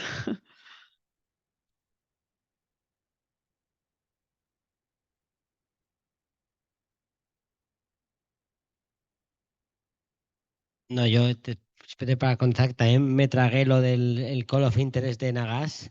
Me aburrí mucho con ese señor hablando, pero me parece lo más brutal de todo esto, me parece, es que no hay una intención de regular los usos. O sea, no hay ninguna intención de el regulador está regulando el proceso, pero no hay una manera de decir, oye, ¿para qué va a usarse, para qué no va? Es de libre concurrencia. Es decir, tenemos una inversión brutal en unas infraestructuras, una ineficiencia atroz y se presenta a libre uso por parte del mercado a la hora de regular quién va y quién no va a tener acceso a este sistema, ¿no?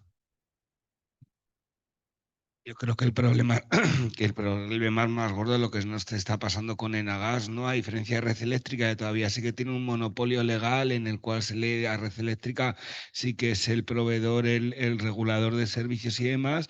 Enagas lo que está haciendo es jugar un juego de estoy pidiendo proyectos para incorporar todos los proyectos, captar el mercado y plantearme como el ensogeste, como la entidad reguladora de todo el sistema del hidrógeno.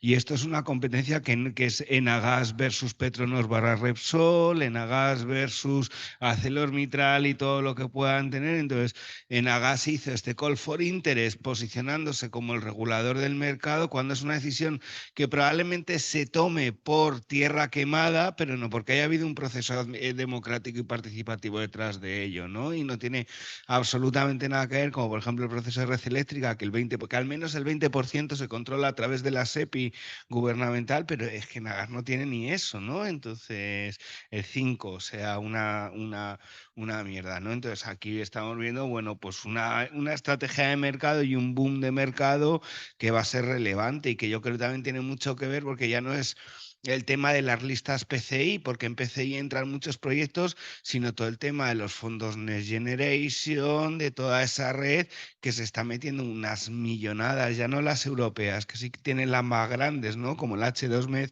y demás, que son las grandes, sino que estamos viendo pequeños proyectos, etcétera, etcétera, etcétera. Y que son como relevantes, ¿no? Y en ese juzgar qué proyectos son relevantes, yo no creo, o sea, con el transporte somos capaces de dar una respuesta bastante clara, de decir, bueno, esto solo para esto y como muy excepcional, pero claro, como sociedad, colectivo y demás, no nos hemos planteado qué hacemos con pesticidas, fertilizantes, agros y otra serie de productos que van a ser muy relevantes también para los valles del hidrógeno, etcétera, etcétera.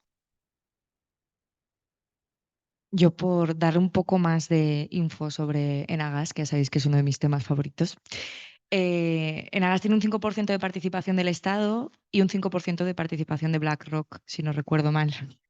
Vale, hay un informe que sacamos hace poco también sobre las finanzas del gas en el que andamos un poco más en esta cuestión. Aquí acaba el momento publicitario. Y un poco lo que os quería comentar es que ahora mismo a nivel europeo, dentro de lo que es el paquete de gas, ¿vale? El paquete de gas es la normativa que se está debatiendo ahora para hacer este cambio a gases en bajo contenido de carbono e hidrógeno. Entonces estamos como en las fases finales de la negociación, ¿no? En un momento en el que la Comisión, el Parlamento y el Consejo están debatiendo en lo que se conoce como trílogos. Entonces, uno de los aspectos fundamentales que se está debatiendo y que está muy ligado a esta cuestión es la separación entre lo que son actualmente los gestores de la red gasista, lo que es el ENSOG, que es el grupo de lobby, por decirlo de alguna manera, de los operadores técnicos del sistema gasista, y lo que serían las nuevas entidades que se tienen que generar para gestionar todo el proceso del hidrógeno, ¿vale? Que es el ENSOH. Entonces, hay un debate muy grande entre si estas dos entidades deberían ir completamente separadas o no, o pueden ir juntas. Entonces, por una cosa que me sorprendió también mucho en este webinar de Nagas es que directamente hubo una, no sé si es textual, porque no sé si lo cogí muy bien, pero algo así como los gestores del sistema gasista actual seremos los gestores del sistema de hidrógeno del futuro, cuando es algo que todavía no se ha decidido a nivel europeo. Esto a mí me indica dos cosas. Una de ellas es la prepotencia con la cual se hablan desde el lobby del gas, que dan por garantizado cosas que todavía no se han debatido. Entonces, o bien es porque han hecho muy bien su lobby a nivel europeo y está todo asegurado y saben que va a salir eso, o bien también es otra forma de presión, ¿no? O las dos. Y bueno, pues quería hacer también esa aportación. Vale, pues gracias. Si os parece, cerramos aquí esta primera sesión, que veo que ha empezado bastante fuerte. O sea, ya estamos aquí sacando cosas para la tarde. Y eso que, bueno, son -8, entonces ahora vamos a hacer la pausa, ¿vale? De 12 a 12:30. Y eso, a las 12:30 empezamos con la mesa de las diferentes compañeras del territorio. Y entonces, a nivel logístico, comentar que la sala la vamos a cerrar, por lo tanto, si queréis dejar aquí las cosas, en principio no hay ningún problema. Y bueno, que en las que estáis en online, pues eso, que si ahora también queréis ir a levantaros, estirar un poco las piernas, ¿no? Y tomar algo, pues adelante. Y eso, que muchas gracias a las intérpretes que ahora ya llevan aquí un buen rato y que nos están facilitando para que todas las personas podamos entendernos y hablar desde el idioma que nos sentamos más cómodos. Gracias. Y también en qué momento se encuentra el movimiento. Vale, muy bien, muchas gracias por organizar el evento. Voy a hablar en inglés porque en español tartamudeo bastante y en inglés un poco menos, así que lo siento, soy española, pero siento esto. Bueno, he preparado unas diapositivas y bueno, I'm going to start by just presenting briefly Ende Gelande. Ende Gelande was born in 2014 as an alliance of direct action networks. People from different movements, like the anti-nuclear movement or anti-coal movement. They were doing mainly massive actions of civil disobedience until last year. Before, they used to focus on coal, and 2 years ago, we shifted towards a different target, which was fossil gas. We have an emphasis on anti-capitalism and mainly degrowth in the last years, and it's a movement that tries to be intersectional and inclusive as much as it can, gathering in its movement other many isms like queer feminism, anti-militarism, etc. In the last 2 years, also we tried to focus more, or try to work much more on anti-colonialism and anti-racism, although it's an ongoing process and a learning process that we still have to work a lot on. And we put a lot of care work on the actions, like previously and during the actions, and on the decision-making being horizontal. We have also agreed to use sabotage in our actions last year. It was a common decision that took a long time to take that decision. And in the last year, there have been a lot of strategic debates internally and that have resulted in a completely different alliance. Now, I will talk about that later, but Ende Gelande has completely shifted in the last year. This is a video that just shows an action of how it used to be for coal before. Mass actions of civil disobedience with up to 5,000 people in the best cases, and going into an open pit coal mine and occupying it for hours. So yeah, as I said, you could have up to 5,000 people in the best scenarios. And actually when COVID came, that really shifted as well, the change. And when we shifted to gas, we were having numbers of only up to 2,000 people. Before it was in the Rhineland and the Lausitz, places, in Germany that were really coal related. And now it's in the north of Germany where we are focusing because there are the LNG import terminals. So I'm just going to explain a bit the context of why we shifted to LNG, and that also relates to why I think in Germany hydrogen is a really overlooked topic at the moment. So Germany only produces 5 to 7% of the gas it consumes, and with the war in Ukraine, Germany was importing 40% of the gas from Russia. So when they decided, okay, now we're gonna just stop the imports via pipeline from Russia, and they said, okay, if we don't build these LNG terminals, import terminals, people are gonna freeze in their homes, and gas is in any way much more cleaner than coal, so we can just build them and it's fine. And they pushed for the construction of up to 14 LNG terminals. Right now, it's only 11 that are being constructed or planned seriously, but initially it was 14. And that was going against all the more conservative studies that were also, for example, commissioned by DIY or New Climate Institute or Artelis, conservative think tanks or research centers that were saying that we don't need a single LNG terminal in Germany to maintain the levels of consumption of gas that they had at the time.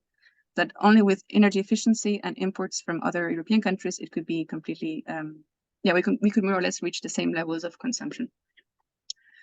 And so I think there was a big disinformation campaign, a lot of lies. It was truly a shock doctrine, like Naomi Klein already wrote.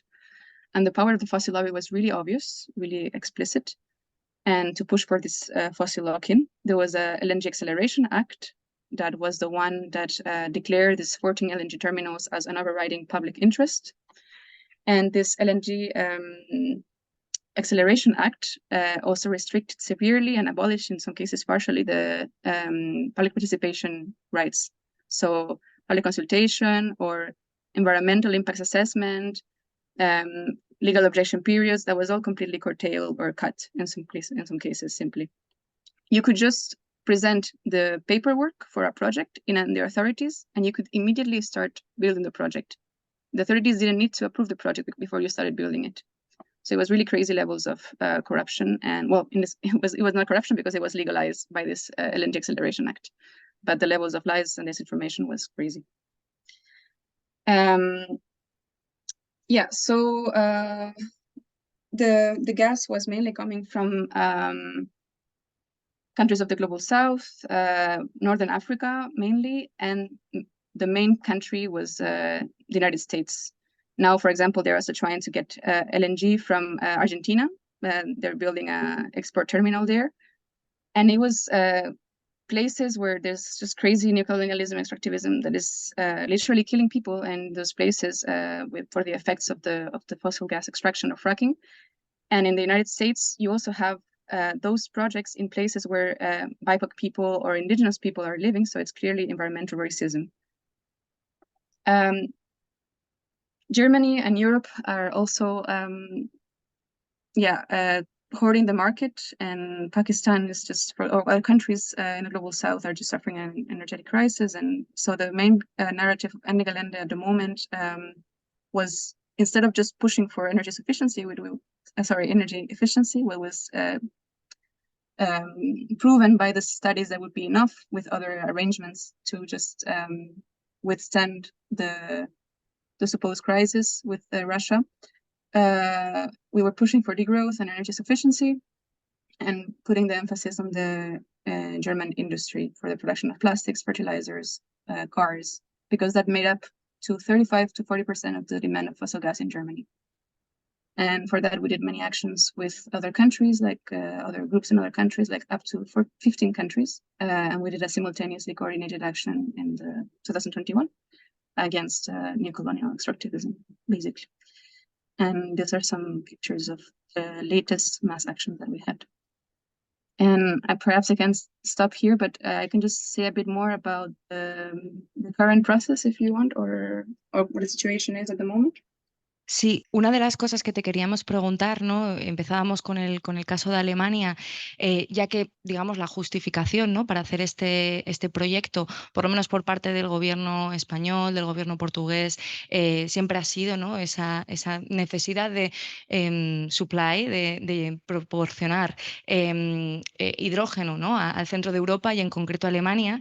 Entonces, queríamos comentar un poco sobre cómo han sido recibidas estas ofertas, ¿no? de hidrógeno por parte del Ejecutivo español en Alemania. Es un tema que se está debatiendo a nivel institucional, social, si hay interés sobre este tipo de cuestión, ¿no? Sobre el proyecto del H2MED. Y luego también, pues dadas las circunstancias, ¿no? en las que estamos, queríamos saber un poco cómo qué se estaba moviendo, qué nivel de movimiento había en Alemania. Okay, great. I'm just going to present also this slide because I think it's also relevant for the later discussions. So Ende Gelande now is having a process of restructuration, so decentralization. And before it was a really centralized structure, like the national level would just plan the mass action that every year. But now local groups in different cities are planning different actions. And there's no more annual mass action per year. And we have 4 different regions that have all the local groups together in different regions. And the ones that are focusing still on LNG are the North and the East. The others are focusing on other topics. And they're trying to build alliances locally. And then there's another alliance that is emerging, that is at a German level, that is not just Ende Gelande, but many other groups. It's the alliance called Disrupt, about alliance of anti-capitalist groups of direct action, mainly from the climate movement, but also from social movements or migrant movements. and they have a common social media and common press working group. And they plan to do actions simultaneously on specific intervals of time for months on a specific topic to create more media attention.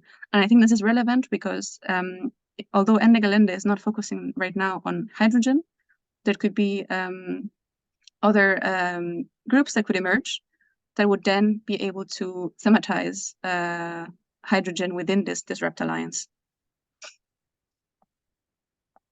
Okay, so what you were saying about hydrogen in Germany, how Germany is, how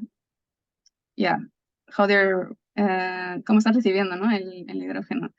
Fue really happy. I mean, they just want their industry to grow and to completely run over everything else, other countries. I mean, they have in Germany it's quite difficult to thematize green hydrogen at the moment, because of course all the developments that I was mentioning about LNG are overriding anything else. It's so crazy the plans that they have about the 11 LNG terminals that everything else feels a bit, it feels difficult to broach other topics when those are being so massively overstated. And there is also a lot of talks about blue hydrogen and CCS. Blue hydrogen, for example, with Norway, with the company Equinor, also with the US a lot. And now CCS, like carbon capture and storage, was before not allowed in Germany, but they're trying now to push, like the fossil lobby is trying to push really, really hard to legalize it in Germany. So in this context, it's really hard to broach or to push for the green hydrogen topic to be to have some attention. In the government and in many the plans are to import green hydrogen from many countries in the global south, Chile, Argentina, the Northern African countries, South Africa, and of course from the Iberian Peninsula with the H2MED. And Germany just claims, or the German government claims, we cannot produce it at a big scale here, so it has to be imported, not in my backyard, basically. And perhaps you can say much more about that, Marina, but the H2MED plans are to import, to export to Germany, or to the European Union, 2 million of tons of hydrogen, with hydrogen per year. That's 10% of the demand of hydrogen in the European Union by REPowerEU by 2030.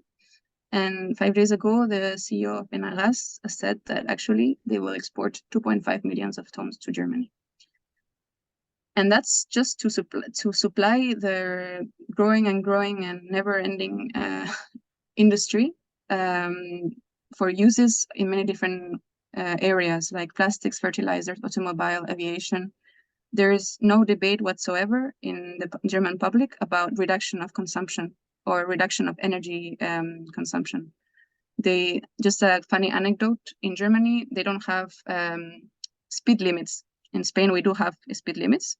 In Germany, they don't even have speed limits. And there's an ongoing debate for at least 2 years about implementing speed limits that would also save a lot of gas. But they are not even agreeing to do that because the main parties are not pushing for it. And there's a lot of, So even the speed limits are not implemented. That's the minimum reduction of energy consumption that could be achieved. And there's also a lot of debates right now about the heat transition, like in making better the energy efficiency in the buildings. And there's a lot of lies also being spread around in that area. They're pushing for hydrogen for heating a lot instead of heat pumps. So it's they're trying to use hydrogen everywhere, and the levels of imperialism of Germany are just endless, I would say. And just if I wanted to talk a bit about how it's perceived in the social movements, this hydrogen hype and boom in Germany, I think it's really little, so it's not really broached that much. In Ende Gelande, it's nearly inexistent. It's only present in our narrative, really briefly, and in social media, we try to do some work on that, but also really briefly. We did some work, for example, with the when they were trying to sell this lie of the purely green hydrogen ready LNG terminals. And now we're trying to put the focus on the impacts around water, land use, resource use of green hydrogen, but still really hard to get traction around that. And the focus of many of the movements in general are just against the imports from the global south, but the impacts of the imports from the Iberian Peninsula are not understood, or they don't want to understand them, basically, in terms of water and land use and etc. And I would say also, like NGOs and think tanks in Germany, some of them are against the imports of green hydrogen from the global south, or some of them at least have some standards of how to import green hydrogen from the global south, really minimal as well, so it's also really criticizable. But they don't position themselves, or at least in some cases they've even positioned themselves in favor of these imports from the Iberian Peninsula. And they claim that it's just un mal menor. So it's, the Iberian Peninsula will in any case have a surplus in production of energy because they're the best located to have that. So we'll just import from them, and that's completely fine. And they don't see the impacts that could entail in the territory.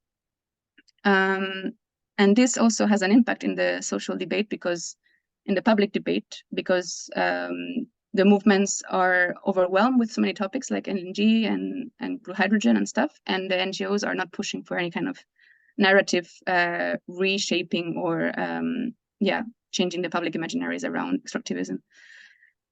And the only places where there has been some attempt at tackling green hydrogen and the H2MED in particular have been the Blood Gas Alliance.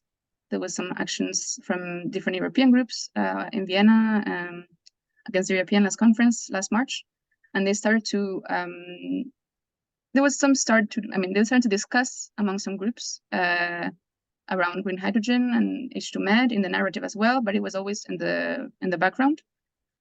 And from this alliance, another group emerged 2 months ago, a group with people from different European movements that is focused on planning actions against hydrogen at an European level. And they're trying to tackle both green, blue, and gray hydrogen. So I think, just as a conclusion, I think there's still a lot of awareness work to be done in Germany about power dynamics, of extractivist power dynamics in intra-European, within Europe, because I think it's more understood the damage that is being done to Eastern Europe, but the damage, extractivist damage that is being done to Southern Europe is still quite overlooked. And of course, our objective as Ende Gelande, which has been a bit discussed by the press working group, is of course to have a really restricted production of green hydrogen at local level, there where you're going to use it, and of course the growth first and green hydrogen second. That's mostly it, I think. Muchísimas gracias, Inés. Es un placer siempre escucharos y saber un poco, ¿no?, del estado de Ende Gelande, que siempre ha sido un movimiento inspirador, ¿no?, para muchas de nosotras. Saber que os estáis reformulando, ¿no?, y abarcando nuevos temas de trabajo, y por supuesto todo lo que queda todavía por delante, ¿no?, para abordar el tema del hidrógeno. Gracias por decirnos que estáis trabajando en ello también, y desde luego pues muchísimas gracias por estar aquí y comentar con nosotras, y esperamos que podamos seguir trabajando en el futuro sobre estos temas.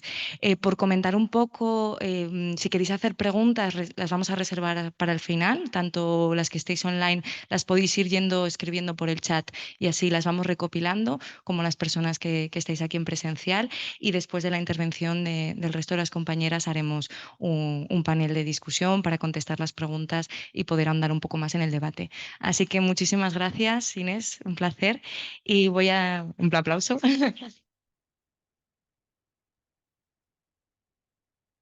Y voy a dar paso a Eduard, que, bueno, por presentarte un poco, es un periodista independiente que, aunque reside en Europa, es originario de Estados Unidos y su trabajo se centra en hacer seguimiento de los impactos ambientales que tienen las cadenas internacionales de suministro de energía y, en concreto, el comercio de gas natural licuado, de GNL, del cual también hemos estado hablando mucho hoy, y también pues la construcción de redes de captura de carbono, ese CCS, Carbon Capture and Storage. Voy a pasar al inglés para hacerte las preguntas, pero tu intervención será en castellano, ¿vale? Entonces, we would like to know a little bit about the position of the French government and their principal argument and statement for the H2MED project. And also there is a topic that is really interesting for us, that is the nuclear plant, French plants. They make like the pink orange, that is this hydrogen coming from nuclear electricity production. In the end could be able to be transported by the H2MED.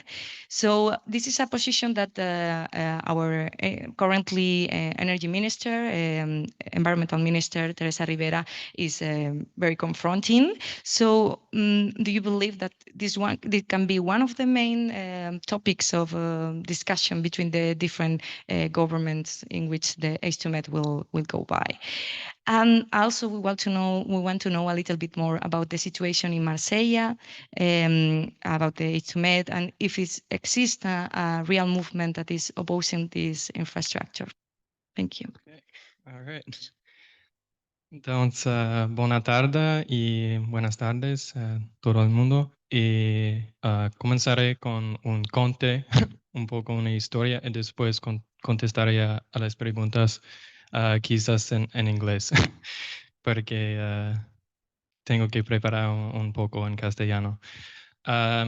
Entonces, en los 2 últimos años me he centrado en los nuevos desarrollos de la política energética europea, concretamente en el aumento de las inversiones y importaciones de gas natural licuado en muchos Estados miembros y más recientemente en el mayor apoyo a los proyectos de captura de carbono en la Unión Europea. Y personalmente he visitado muchos de los principales puertos energéticos de los Estados Unidos y Europa en los que se importa y exporta gas natural licuado, informando sobre las repercusiones medioambientales que sufren las comunidades a ambos lados del Atlántico. Y un poco de mi trabajo de forma independiente y también con publicaciones en el Reino Unido, Francia y Alemania, centrándome en el periodismo de investigación, seguimiento de las finanzas, evolución política y seguimiento de las importaciones de energía. No soy un experto técnico en el desarrollo de un mercado de hidrógeno en Europa, pero puedo darles una perspectiva de estrategia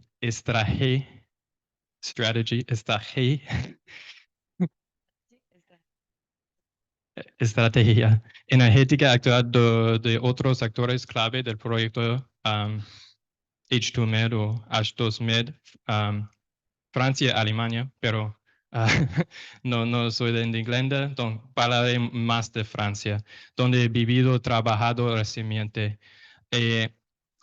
Empecemos por un suceso ocurrido ayer en el puerto de Le Havre, en Normandía, al norte de Francia.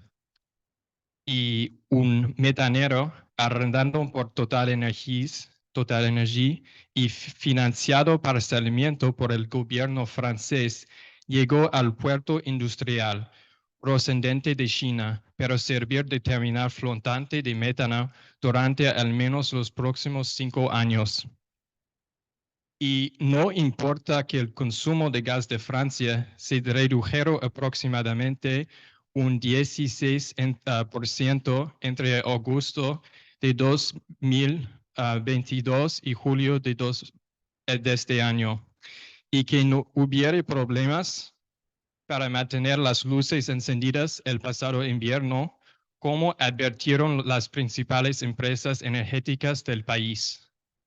No importa que esto pueda aumentar el impacto medioambiental del fracking, las importaciones de gas de esquisto o lutita, es más técnico, okay, lutita, a Francia aumentaron alrededor de un 170% en 2022.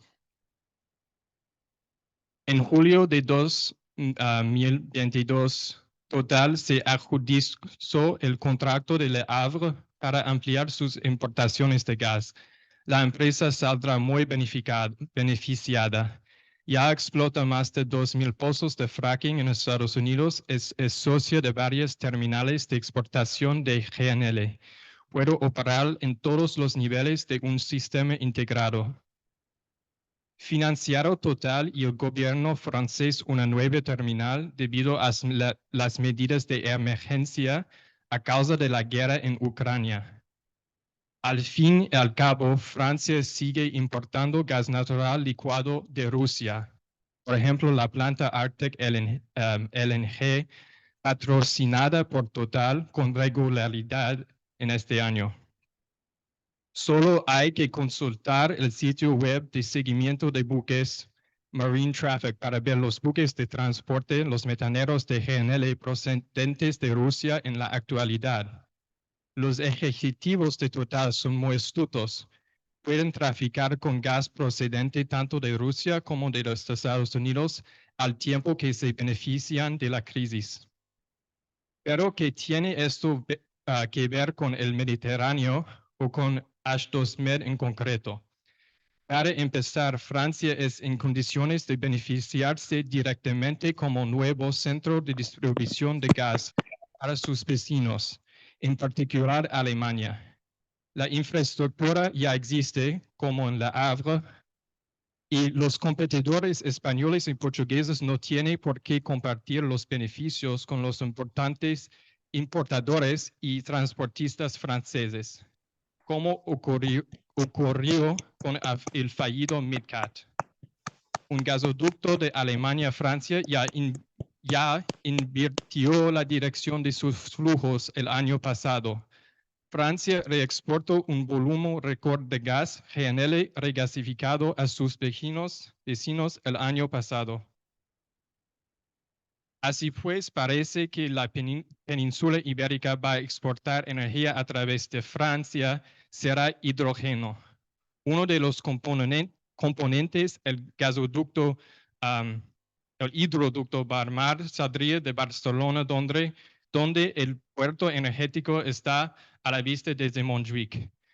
Sin embargo, y es importante, contrariamente al nombre comercial de Barmar, el hidroducto H2MED no irá a Marsella, sino a una comuna industrial situada a unos 40 kilómetros al noroeste. Se trata de Fos-sur-Mer, el principal puerto energético del sur de Francia. El año pasado fui a Fos-sur-Mer para conocer la historia de la gran terminal de importación de metano que entonces construía GDF, la Compañía Nacional de Gas de antes, hoy Engie. Fos-sur-Mer es una ciudad cuyo crecimiento fue impulsado por las industrias que se desarrollaron al final de la Segunda Guerra Mundial. En 1946 era un pueblocito de unos 1.600 habitantes, pero en las décadas siguientes se multiplicó por 10 debido a su posición ideal como puerto energético. La importación de carbón, la siderurgia, el refinado de petróleo y más tarde el metano se convirtieron en elementos importantes de la economía local. Este crecimiento trajo trabajadores de distintas partes de la Francia al departamento de Bouches-du-Rhône. Muchos de nosotros conocemos este departamento por sus famosas zonas húmedas, la Camargue o Arles, donde vivió y pintó Vincent van Gogh, pero también es una importante zona industrial por el país. Y el boom industrial trajo consigo un enorme crecimiento económico, pero también enfermedades. las tasas de cáncer, diabetes, asma y otras enfermedades respiratorias son mucho más altas en Fos-sur-Mer que en el resto de Francia. La tasa de cáncer entre las mujeres es aproximadamente 3 veces superior a la media nacional y las muertes prematuras por cáncer son frecuentes en la población. Cuento es porque ha hecho que los habitantes de Fos-sur-Mer luchan contra el aumento de la contaminación y la degradación de su entorno, a menudo contra enormes obstáculos. Muchos trabajan o han trabajado en los industriales o las fábricas causantes de esta contaminación.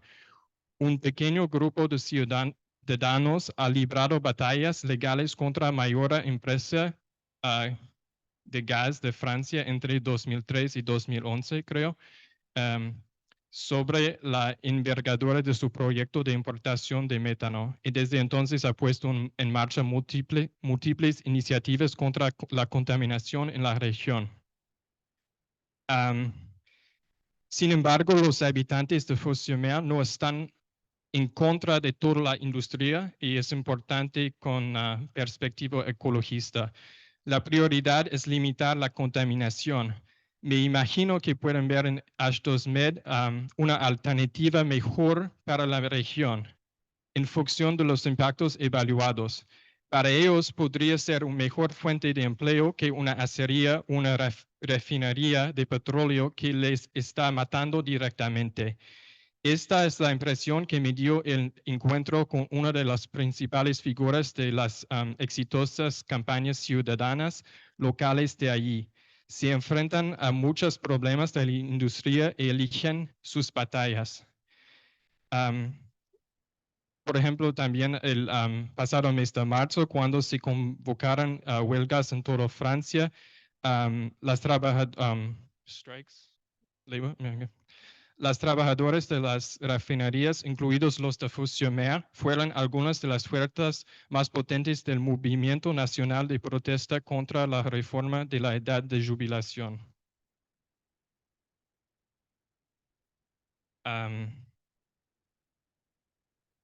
Un punto más. Existe una gran solidaridad social, pero dudo que les guste que un grupo ecologista de Marsella, a 40 kilómetros de distancia, por ejemplo, les diga lo que tienen que hacer de la gente de Fos-sur-Mer. Sin embargo, imagino que los grupos locales de investigación ciudadana y medioambiental de Fos-sur-Mer y sus alrededores estarían dispuestos a hablar con los opositores al H2MED y escuchar sus preocupaciones. Y por otra parte, está también el proyecto de un hidroducto que atravesía el valle de Aix-en-Provence desde Fos-sur-Mer, denominada H2MED. El pasado mes de enero, la operadora de transporte de gas, GRT Gas, lanzó una convocatoria de propuestas para su ejecución. El objetivo es que esté terminado en 2028.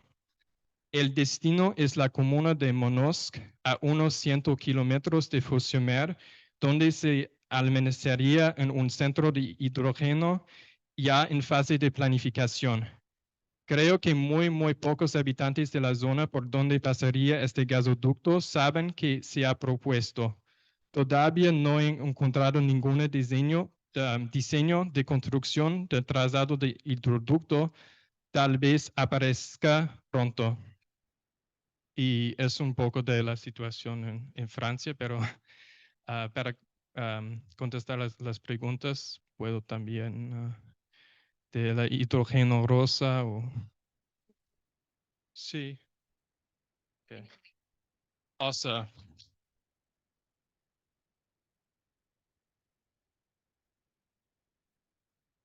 okay, I prepared a little bit in castellano, pero yeah, honestly, I do not know much about the pink hydrogen plans in France, and I think that basically, at the moment, it's quite theoretical, because if you look at the map where the current infrastructure is planned, so if you look from Fos-sur-Mer to this town that I just mentioned, Manosque, there is no nuclear power plant. So it would have to be further up along the line, which means it might even be a different transmission network. So I think we just see that the policy of France for nuclear is quite different than both Germany and Spain. If we look at gas policy, I don't think that international differences in the way that we treat energy are always limiting in international projects. So I can see that maybe France gets its wish if it's economically viable. I don't even know if that's the case. So this is something maybe to look into, because if we look at the summers and the drought, so the time when rain is not coming in the south of France, we're talking about water problems in the Iberian Peninsula, but we also need to think about France, which basically was under drought conditions for the entire country. And this created problems for the nuclear reactors because they couldn't get enough cooling water, so they had to operate at lower levels. So I would imagine that to have a consistent production of hydrogen, you would either have to develop specific nuclear power plants for that purpose, or you would have to basically modernize a lot of the infrastructure. So I think this is something that to me looks a bit theoretical at the moment, but again, I'm like very inexperienced with the French nuclear sector, so this is just kind of more an open question. Yeah. Other. Muchísimas gracias, Eduard. Gracias por trasladarnos tu trabajo, súper importante, de visitar a nivel local, de hablar con las activistas, con las personas afectadas en estos casos. También ha sido muy interesante el que nos mostraras, ¿no?, ese discurso por parte de Francia de posicionarse como un hub de exportación de gas y de hidrógeno, que es exactamente el mismo discurso que estamos viendo en el Estado español. Entonces es interesante ver esas similitudes y cómo se está desarrollando, ¿no?, en el caso de Francia, con esa tubería a la cual se ha permitido el flujo reverso para poder proporcionar gas a Alemania. También por esa precisación, que yo creo que es muy importante que tengamos en cuenta, que el gasoducto no va a Marsella, sino que va a esta localidad que has mencionado, y su situación, ¿no?, de ser impactado históricamente por el desarrollo industrial. A mí me recuerda mucho al caso de Huelva, ¿no?, también donde encontramos un polo de importación de gas natural licuado, mucho polo industrial, y es una población también muy afectada por elevadas tasas de cáncer, ¿no? Entonces también ver, bueno, las similitudes que ocurren en torno a los combustibles fósiles, la industria y el hidrógeno como posibilidad o no.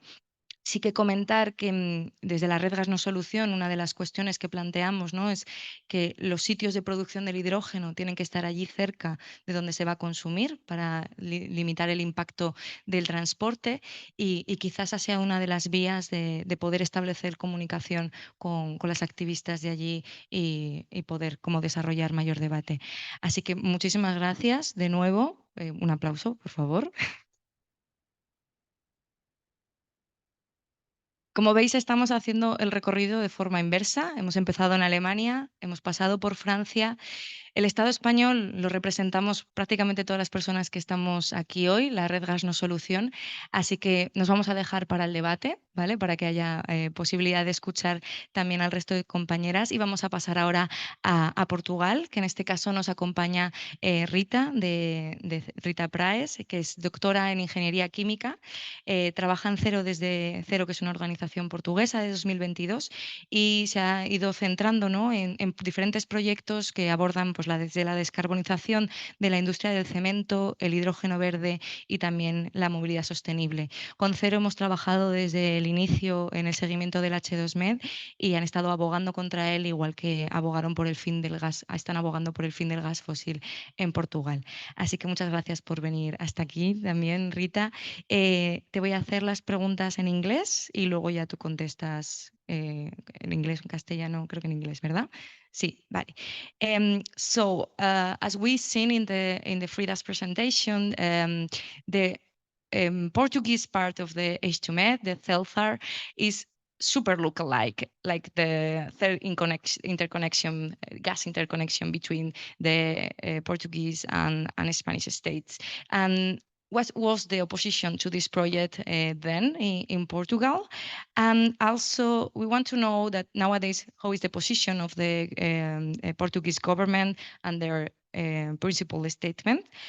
And also, there is another question that is interesting also for us, that is in all of this route or near the Celsar interconnection, there are any projects of hydrogen production plants, or where is coming the hydrogen for transported to Spain and then to France and then to Germany? And so, yeah. And there is another question that is, we know that exists a project that is included in the PMI list for funds from Euro funds in Sinus, in the port of Sinus. And they have a memorandum of understanding with the port of Rotterdam to transport hydrogen carried in ammonia state into Rotterdam. So there is any kind of relationship between this project from Sinus and also the Celsar and the connection to the H2MED? Thank you. Gracias, Marina. Yo no hablo castellano. En portugués decimos que hablamos portuñol, pero yo creo que es mejor que yo hable en inglés, ¿ok? ¿Vale? Yo tengo una presentación que creo que va a responder a todas las cuestiones que me has hecho y todas las cuestiones que vosotros tengan también. Es que ¿cómo puedo pasar los slides? Ok, sí, me puedo, porque si no, no me recuerdo.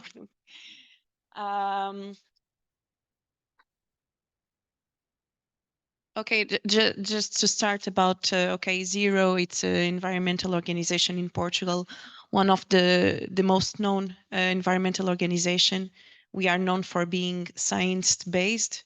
Our decisions and our opinions are science-based. And because of that and many other reasons, we have a very privileged connection with decision makers and politics that we try to use to take benefit as much as we can, but we are here to educate politicians, decision makers, citizens, and stakeholders. And well, let's go to the presentation itself. Can you pass? So before anything else, I'm here representing Zero, but I have also to represent all my colleagues from the other Portuguese organizations, because there's a movement in Portugal, GAS and Dar para trás. GAS is walking backwards, caminar al revés, no sé. Vale, gracias. Ellos todos hemos hecho un trabajo, mucho trabajo, we did a lot of work in these last years, firstly against fossil gas, and lately against the pipeline of hydrogen. So we are all together in this, okay? And if you need any contacts, just let me know, because I can reach all of these associations and partners, okay? Can you pass, please? In general, of course, each association has different things, but these things are common, okay? Firstly, we are for the end of fossil fuels in Portugal. In Portugal, we don't have coal anymore, no carbon, but we still have gas, and we are fighting against fossil gas. So if we don't want fossil gas, we don't want fossil gas infrastructure. So we don't want H2MED, but not only because of that. Our position for hydrogen, it's pretty much the same as the positions I heard here. Firstly, it's electrification, and that should be the priority. Then industries that cannot be electrified or other industries that need hydrogen, okay, they should have green hydrogen, and the decarbonization should be done with hydrogen. But for everything else, electrification should be the priority. And hydrogen should be produced and consumed locally. We all know that producing hydrogen, it's not efficient. We lose energy. And when we talk about energy transition, it's not only changing from fossil fuels to renewables, it's also to don't waste energy. And hydrogen, we are wasting a lot of energy. So transporting hydrogen and using hydrogen as it was fossil fuel, in terms of engineering, it doesn't make any sense. So this is in generally our position. Okay, can you pass, please? Just for you to have an idea, in Portugal, okay, forget about this. This was our energy consumption last year. So no coal. We have some imports. Fossil gas, we have 32%, and we had 49% of renewables. Just a little detail from this fossil gas. Some of the gas comes from Russia, and this is an important fact for H2MED. The most recent PNEC, it's our plan for climate and energy, that the proposition of revision went out, it got public like a few months ago. They want to reduce fossil gas to 8% in 2030. Well, they were more ambitious, but they doubled the amount of green hydrogen they want to produce, and they predict 5 gigawatts of electrolyzers. They say, okay, we are going to produce this, but they don't give an estimation or approximation of how much hydrogen do we need in Portugal for us. How many tons of hydrogen do we need for this sector, and that sector, and the other sector? How much are we going to export? They don't say anything. They just say, we will produce this huge amount of green hydrogen. Can you pass, please? Okay, so this is the famous H2MED we've been talking about. I'm sorry, I just did this on Paint. It's not very well done, but it's just representative. So in our case, it goes up here in the north, and it connects to the actual pipeline we have. The blue one, you see, the blue one? It's the one we already have for fossil gas that comes from Sines. It's our big port where we receive fossil gas, namely, where we receive fossil gas. Can you pass, please? So before we were talking about green hydrogen back in 2018. REN, which is our company that manages gas infrastructure to distribution and so on, for a long time, they had ideas to make a third connection of a fossil gas pipeline to Spain, which was this one. Okay, so they put the project, and the project was rejected by the government because the argument was this part was passing by a protected area from UNESCO, blah, blah, blah. So it was rejected. Can you pass, please? Yeah, well, you got the point. Meanwhile, we got this new green hydrogen hype, and they literally took the same project, the same area, it's exactly the same thing. And they said, let's do this, but don't worry, because this time it's for green hydrogen, so everything will be fine, right? So, so what's the problem about this new gas pipeline for hydrogen? It starts here, okay? And what does exist here?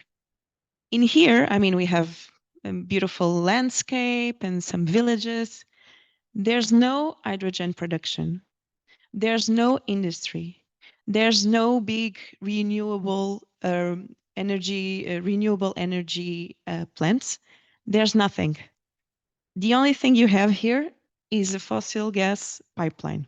Okay, so of course, if this is built, this is going to be to transport fossil gas, eventually fossil gas blended with hydrogen, because this one is not prepared to transport hydrogen. Okay, so for us, this is a Trojan horse.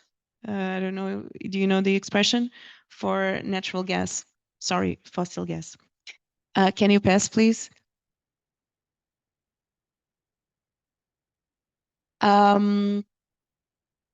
So basically what I said, they say this is for transporting green hydrogen.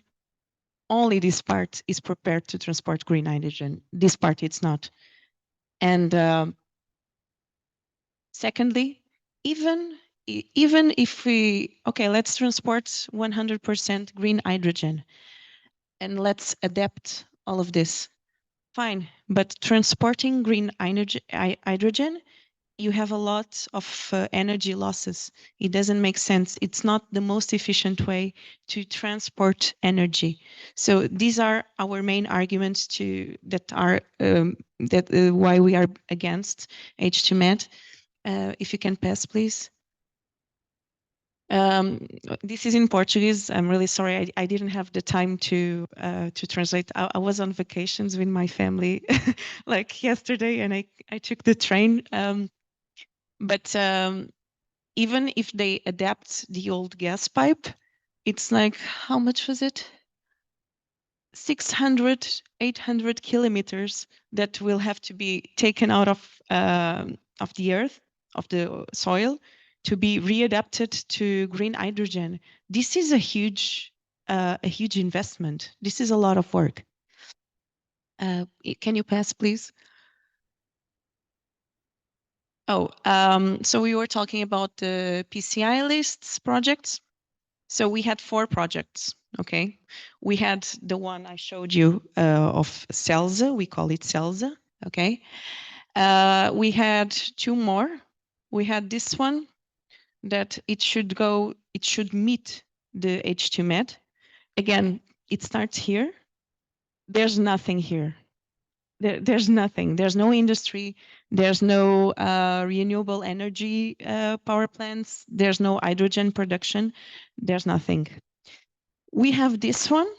And well, in here, we have projects of offshore wind power plants. We do, yes. But it's in this area where we have most of our industry that needs hydrogen. So why is it going up? We need the hydrogen for our industry.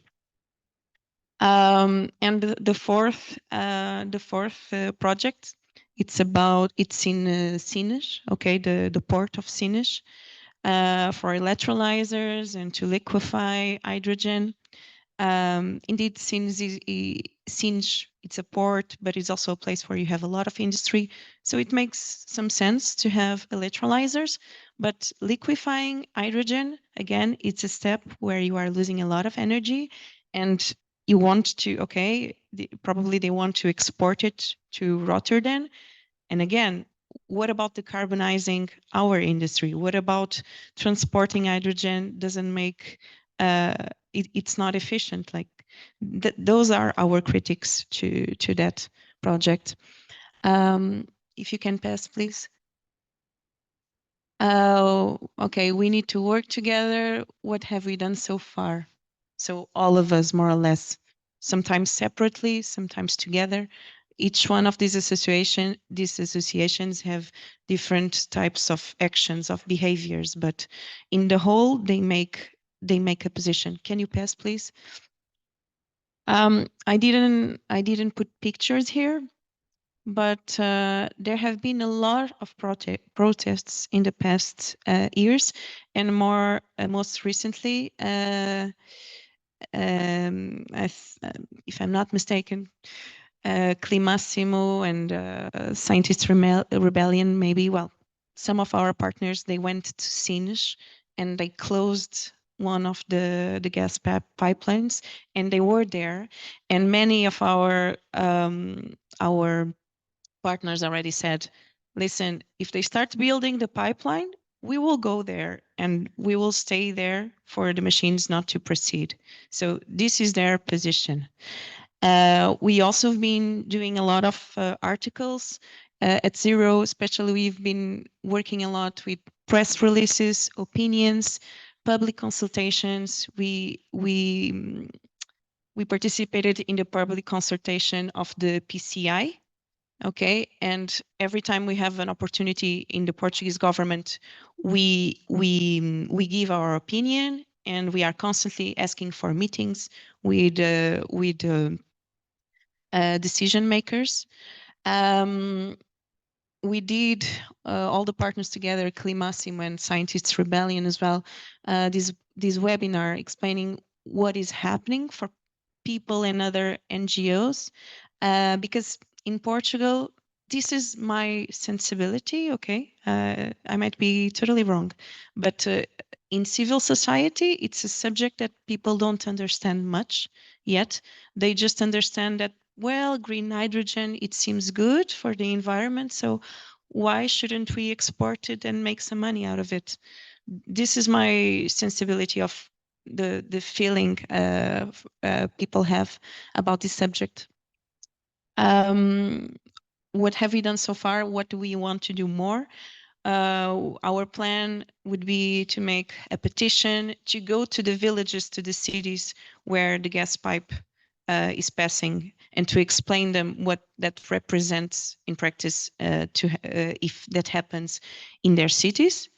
But of course, this requires a lot of time, a lot of money, most of the time for free, and it's very difficult to do all of this alone. So can you pass, please?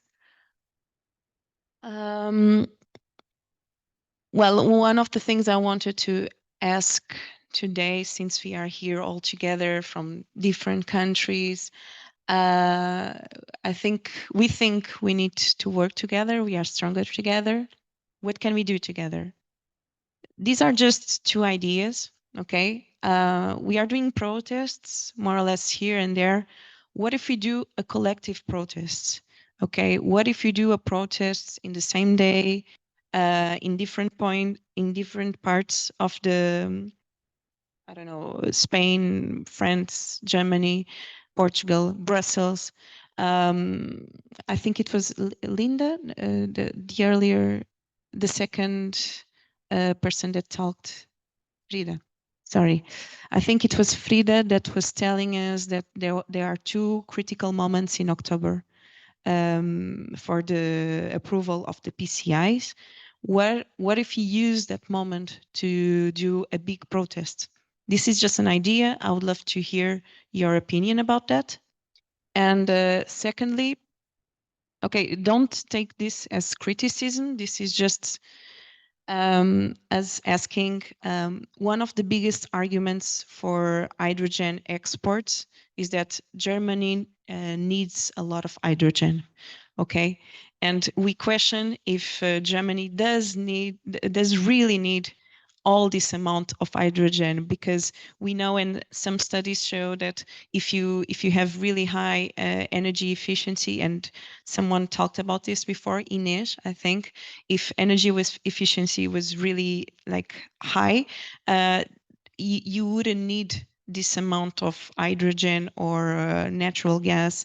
So do they need all this amount of hydrogen? And if they don't, please, we need more German NGOs or think tanks spreading the news saying, no, we don't need this amount of hydrogen that we are exporting, because that's one of the main arguments that is motivating the industries and the governments to build this gas pipe, at least in Portugal.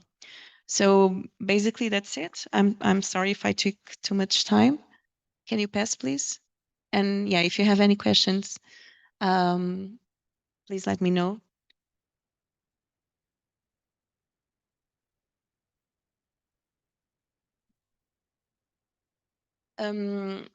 ¿He respondido a todo? ¿Sí? ¿Más o menos? Ok. Ok. Pues muchísimas gracias, Rita. Primero de todo, por venir aquí en tus vacaciones y compartir este rato con nosotras. No podemos estar más agradecidas también por el overview. Algún día aprenderé a hablar castellano. La muestra y el detalle, ¿no?, al que has llegado con los diferentes proyectos que están ahora mismo en Portugal. Me sorprende mucho, ¿no?, lo que comentábamos, que no hay ningún proyecto de producción de hidrógeno cerca o posiblemente linkeado, ¿no?, a este proyecto de exportación a España, que donde sí tendría que haber esos proyectos, ¿no?, en la zona de industriales, están también centrados para exportación. Entonces, bueno, ahí hay una cuestión bastante importante a trabajar conjuntamente, y desde luego un placer escuchar sobre vuestras actividades con el grupo Gas es Andar para Atrás. No sé si lo he dicho en portugués, pero en castellano sería así, desde el que hemos colaborado con ellas en el pasado, con vosotras, y por supuesto seguiremos, ¿no? Sí que la pregunta que has lanzado con respecto a las necesidades de Alemania, tenemos a Inés y posiblemente alguna otra compañera de Alemania conectada, entonces luego ahora en el debate, si podéis intervenir, ya apuntaros por favor para intervenir sobre este tema, porque creo que además el gobierno alemán acaba de lanzar su estrategia del hidrógeno, entonces igual nos pueden comentar un poco al respecto. Así que muchas gracias. Otro aplauso para Rita, por favor.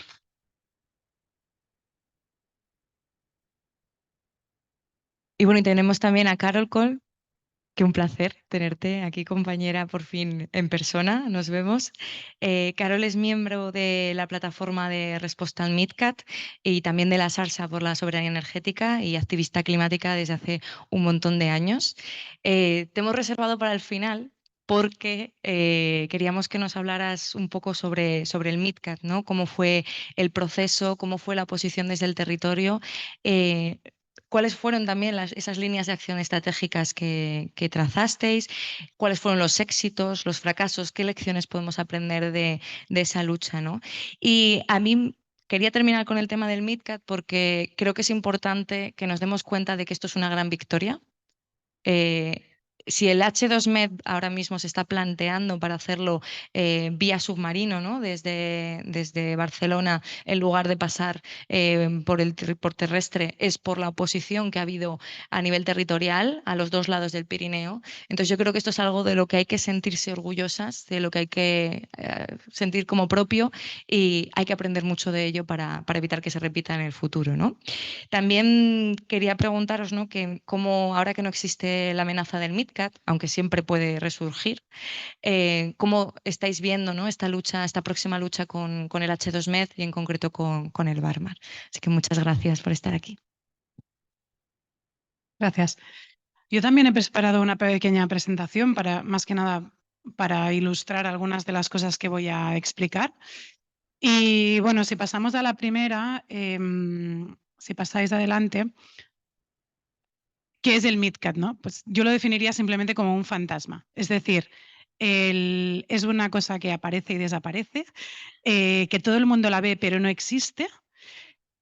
Y en definitiva, que el MidCat es muchas cosas, ¿no? Pero para mí representa un poco esto, algo de lo que todo el mundo habla pero no ve, resurge entre los muertos y vuelve a desaparecer. Entonces, como decía Marina, puede volver a aparecer en cualquier momento, aunque yo creo que ahora ya con el hidrógeno el discurso ha cambiado. Voy a hacer un poco de retrospectiva. Si pasáis adelante, tendréis algunas imágenes de lo que es el MidCat, y me voy a levantar también porque me va a ser más fácil, creo. Pues nada, el MidCat aquí tenéis algunas imágenes. Hemos oído durante el día de hoy, ¿no?, que finalmente no se ha hecho, que es una victoria. Realmente hay un tramo construido, ¿vale? El MidCat es un proyecto que apareció en 2008. se empezó a redactar en 2008 y el 2010, en julio de 2010, el gobierno francés ya dijo que no lo quería. ¿Vale? Que los costes, porque fijaros, el MidCat es esta línea que tenéis aquí atravesando entre Francia y España y tiene que atravesar los Pirineos, ¿vale? Entonces esto a nivel técnico es bastante complicado. Entonces, ya desde un primer momento el gobierno francés veía claro que no era un proyecto técnicamente viable y lo descartó. Pero aún así, en enero de 2011 empezaron las obras y se empezó a construir el primer tramo entre Martorell y Hostalric, ¿vale? Este primer tramo son 86 kilómetros y se hizo con una ausencia total de transparencia, de información, con irregularidades administrativas, borrando informes de los ayuntamientos, etcétera. Y la organización pues, local, la entidad ecologista de la zona, sufrió un poco toda esa lucha, ¿vale? Eso en realidad es una derrota, pero yo creo que también ha sido una de las cosas que nos ha permitido después poder luchar con tanta fuerza ante la ampliación del proyecto. Como digo, en 2011-2012 se construye y se queda paralizado en 2012 después de la negativa de Francia de continuar el tramo entre Hostalric y la conexión a través de los Pirineos. Hubo intermediación europea, no se pusieron de acuerdo y al final se paraliza el proyecto. Nos situamos en 2015 y el proyecto se retoma como proyecto de interés común. Aquí, desde la UDG y otras organizaciones que estaban montando el Vol to Ligu Toxic, que a algunos igual os suena el concepto, en el segundo Vol to Ligu Toxic, la primera parada fue en Castellà del Vallès, donde se había ocurrido toda esta destroza. ¿Vale? 5 años después de las obras todavía se veía pues, bosque sin regenerar, o sea, la revegetación había sido muy mala y todavía el bosque estaba en una situación bastante decadente. Entonces la parada fue ahí y ahí es donde algunas personas de las comarcas gironines nos enteramos de este proyecto. O sea, desde el 2008 había un proyecto que pasaba por comarcas gironinas, pero no habíamos oído hablar nunca de él. Entonces, aquí nos alertamos, yo formaba parte de una organización ecologista ahí, había otra persona también de Figueras, ¿no? Donde acababa el segundo tramo, y a partir de ahí empezó la movilización. Desde estas organizaciones ecologistas nos activamos, empezamos a mover a la gente, dijimos esto nos está tocando, es un proyecto de interés común, y nos activamos. Después os contaré un poco más lo que hicimos como plataforma, ¿no? Pero lo que quiero que veáis es esto, ¿no? 2015, era la fecha que tenía que estar acabada, se volvió a aprobar como proyecto de interés común y nos situamos en 2017 con este otro proyecto. O sea, la línea pequeña que tenéis es el MidCat original. A partir de ahí se llama STEP. Y las líneas rojas que conectan prácticamente hasta Zaragoza y bastante más al norte en el territorio francés, empiezan a llamarse MidCat. Hay un desorden de información, de proyectos. Y realmente dificulta mucho el conocer el proyecto, el informarlo, el tener información. No lo he dicho, pero creo que podéis haber deducido que el promotor en España es Enagas y son súper transparentes. No, realmente, o sea, era la poca información que había del proyecto estaba en su página web, hasta aquí bien, y les escribí un correo preguntando información y no me ampliaron mucha información, pero me contestaron el correo, cosa que realmente en ese momento agradecí. ¿Vale? Esta imagen también es de su página web, entonces algo de información había.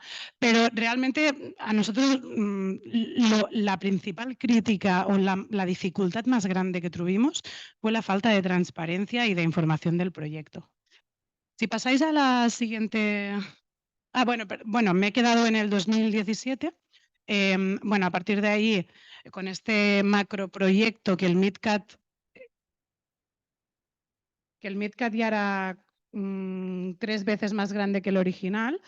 Siguieron las negociaciones con el Estado francés, se hicieron inversiones, 5,6 millones en estudios previos, pero finalmente los reguladores español y francés desestimaron el proyecto. Nosotros tuvimos, al final de todo el proceso, tuvimos una reunión con la CNMC, donde la Enagas tampoco quiso presentarse, para intermediar un poco, y nos dijeron claramente que no era viable desde la CNMC. Entonces, se desestima el proyecto por parte de los reguladores y en enero de 2019 es donde finalmente, ¿no?, hay esta publicación de que no lo ven claro y no se va a hacer. Hasta que aparece el hidrógeno y la historia sigue, como ya sabéis, y como vamos a seguir hablando durante el día de hoy. Entonces, si pasamos a la siguiente diapositiva, os voy a explicar un poco cómo actuamos desde la plataforma, qué tipo de acciones llevamos a cabo para que también podamos tener ideas, ¿no?, de cómo podamos abordar un proyecto de este tipo. En primer lugar, nos centramos en informar. ¿Informar por qué? Pues por lo que os digo, ¿no? La información disponible era muy escasa. Además que estamos hablando de energía, la energía ya es complicada, el gas lo es más y encima no hay información de nada. Entonces, tenemos que agradecer mucho también a periodistas, ¿no?, también como Eduard, y a medios independientes que nos ayudaron mucho. Tenemos que agradecer también a muchísima gente, ¿no?, pero a la Xarxa por la Soberanía Energética, a la ODG, a Ecologistas en Acción, que nos ayudaron en toda la parte técnica, recoger información y eso, ¿no?, entre todos un poco hicimos esta investigación y todo lo que descubríamos lo pasábamos a prensa, hasta el punto que la prensa nos llamaba a nosotros para informarnos también de cosas, ¿no? Ahí hubo como también una sinergia muy interesante. Aparte, ¿qué hacíamos? Bueno, pues también buscar el posicionamiento público y la presión política. Hicimos mociones en los diferentes ayuntamientos de la zona afectada, ¿no?, por donde pasaba el trazado, y llegamos a tener como unos 20 adhesiones a esa moción. Evidentemente la competencia era, pero al menos ese posicionamiento público pues también nos ayudaba a difundirlo y nos ayudaba a hacer presión. Tuvimos también, como he dicho, la reunión con la CNMC, pero tuvimos otros espacios también. Pudimos participar en la COP, pudimos estar en el Parlamento Europeo, también hablando, ¿no?, difundiendo esta falta de transparencia en todo el proceso. Entonces, hay la parte de información y de posicionamiento público fue bastante importante. Pasada esta fase también la parte de difusión. Es decir, ya tenemos la información, la gente sabe qué es, pero bueno, aparte de estas charlas, todo esto nos ayudó mucho también el hecho de tener una red. Nosotros estábamos en el territorio, era muy difícil llegar a información, ¿no?, conocer proyectos europeos. También nos ayudó muchísimo. Y creo que en esta difusión pues es importante la parte de innovación, ¿no?, un poco la parte de visibilización. En este sentido tenéis abajo una fotografía de una cerveza. La etiqueta pone gas subsol o gas amb alcohol, que en castellano sería el gas en el subsuelo o en botellas con alcohol. O sea, lo he traducido así, pero en catalán rima, ¿vale? Tenemos el gran equipo que nos visibles en la calle. También tenéis una imagen de un papelógrafo que se iba enrollando. A veces la gente, nosotros lo hacíamos al revés, ¿no? Íbamos a la calle con un papelógrafo y íbamos enrollándolo, pasando la historia. Bueno, está aquí Kevin, que es uno de los grandes innovadores que nos ayudó muchísimo en la plataforma. Son herramientas que también ayudan, ¿no?, a llegar a la ciudadanía y el hecho de ser innovador en este tipo de técnicas de difusión es importante. Incluso es una vajilla reutilizable, con el mismo de la cerveza. Hicimos una vajilla de forma gratuita y cualquier entidad que tuviera un mínimo de conciencia para no generar más plásticos y pedirnos la vajilla, también le llegaba el mensaje del MidCat. Entonces, son ideas pues, que no son muy costosas, que ayudan mucho y además ayudan también a tejer red. Vale, entonces paso un poco a explicar qué es lo que, de todas estas técnicas que usamos, ¿no? Cuáles son las que creo que más nos funcionaron o que fueron como más importantes. En primer lugar, el hecho de que tuviéramos la foto, es decir, el hecho de que hubiera un contexto previo. Los periodistas nos llamaban y nos decían, ¿dónde está el gasoducto enterrado? ¿No? Y decías, bueno, tampoco, o sea, hay un bosque, ahora no vas a ver el gasoducto. Pero realmente para la prensa es muy importante tener la foto. Evidentemente en muchos proyectos esto no es posible, pero sí podemos buscar situaciones parecidas. Nos ayudó mucho también el hecho de que hubiera habido el proyecto de la MAT, de la línea de alta tensión, en el mismo territorio donde tenía que circular el MidCat. ¿Qué pasa? Que era una lucha que había sido muy importante en el territorio y aunque no tiene nada que ver porque una es electricidad y la otra es gas, estos proyectos se basan en lo mismo, en mentiras, en oligopolio, en argumentos que desmontas fácilmente, ¿no? Y al final, toda esta experiencia previa nos ayudó mucho también a empatizar con la gente y a entender que el problema no era el MidCat o no era el gasoducto, sino que era toda la especulación que hay en torno a una situación geopolítica de la energía, ¿no? Y ahí estos argumentos pues, nos ayudarán mucho, la experiencia previa. Entonces, siempre relacionarlo con cosas que conecten con la gente es muy interesante. Por ejemplo, en ese mismo momento también se estaba construyendo el TAP, el de Italia. En ese momento hubo mucha represión por parte del ejército. Aunque nosotros no estábamos en esa situación, fácilmente teníamos la imagen, ¿no? Es decir, lo que podía llegar a pasar o lo que estaba pasando por seguir las directrices de un modelo energético que era el mismo que nos afectaba a nosotros, ¿no? Entonces, son herramientas que yo creo que son muy útiles. Por otra parte, el hecho esto de la acción vertical, de poder llegar desde la Comisión Europea o poder llegar a la COP a estar presentando una moción en un municipio o haciendo un taller con niños en la calle, ¿vale? Esta multicapa, esta versatilidad que tuvimos un poco en la lucha, yo creo que también nos tiene que inspirar para encontrar soluciones.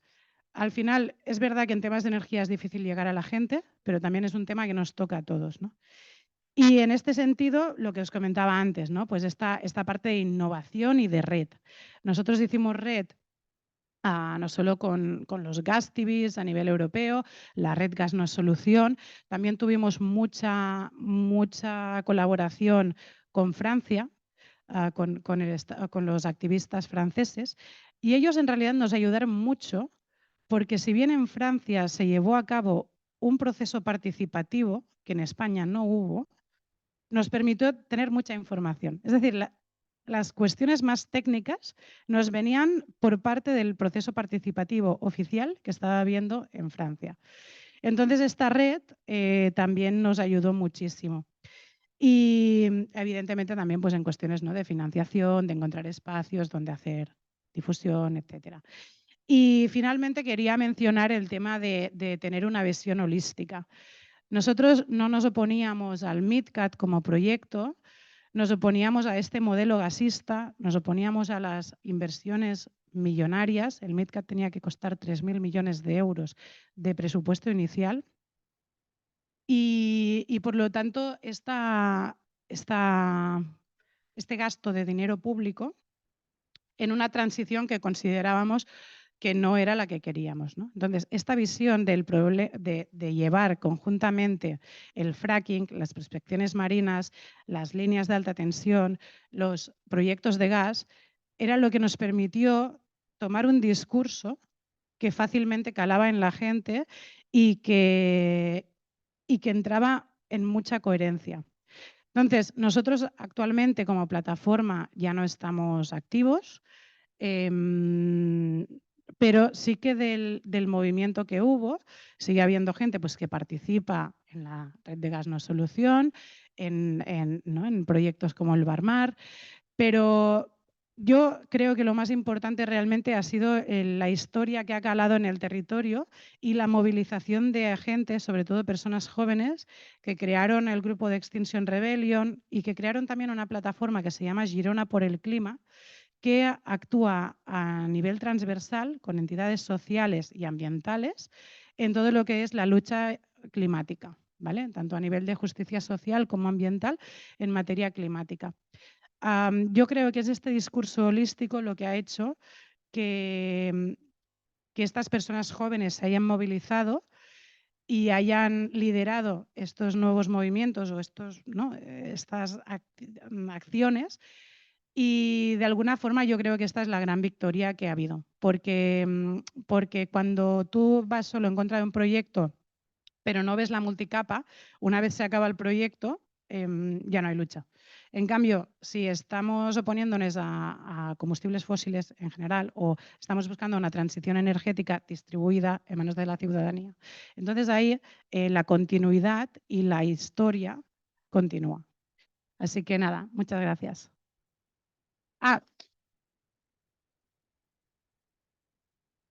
Gracias. Me había olvidado del PowerPoint. Esta imagen es muy ilustrativa. Es la Catedral de Girona, donde hicimos unas proyecciones con proyectores. Proyectábamos luces, ¿no? Y en este caso ponía el tiempo se acaba, ¿vale? Entonces son de estas acciones también como visuales, impactantes, y que no generan un rechazo social, que yo creo que nos ayudaron también mucho a llegar un poco a todas las capas. Gracias. Pues muchísimas gracias, Càrol. Ha sido un placer escucharte y súper inspirador. Creo que nos vamos todas con muchas cosas que pensar durante la comida y que luego debatir en la sesión que tenemos esta tarde. Nos quedamos sin tiempo, entonces ahora no hay tiempo para preguntas, pero luego retomamos. Comunicar a la gente que estáis online que si queréis asistir a la sesión estratégica solo tenéis que hacer dos cosas. Una, no ser de Nagas, ¿vale? Y otra, volveros a conectar a las 4, que estaremos de 4 a 6 en el mismo enlace. Comentaros que no habrá traducción simultánea por la tarde y agradecer muchísimo a las traductoras que nos han estado acompañando hoy y que han podido facilitar que haya tantas personas, ¿no? Que haya una diversidad también lingüística presente aquí. Desde la Red Gas No Solución, muchísimas gracias por vuestra participación, colaboración, asistencia a las magníficas ponentes que hemos tenido hoy y nos vemos esta tarde para más.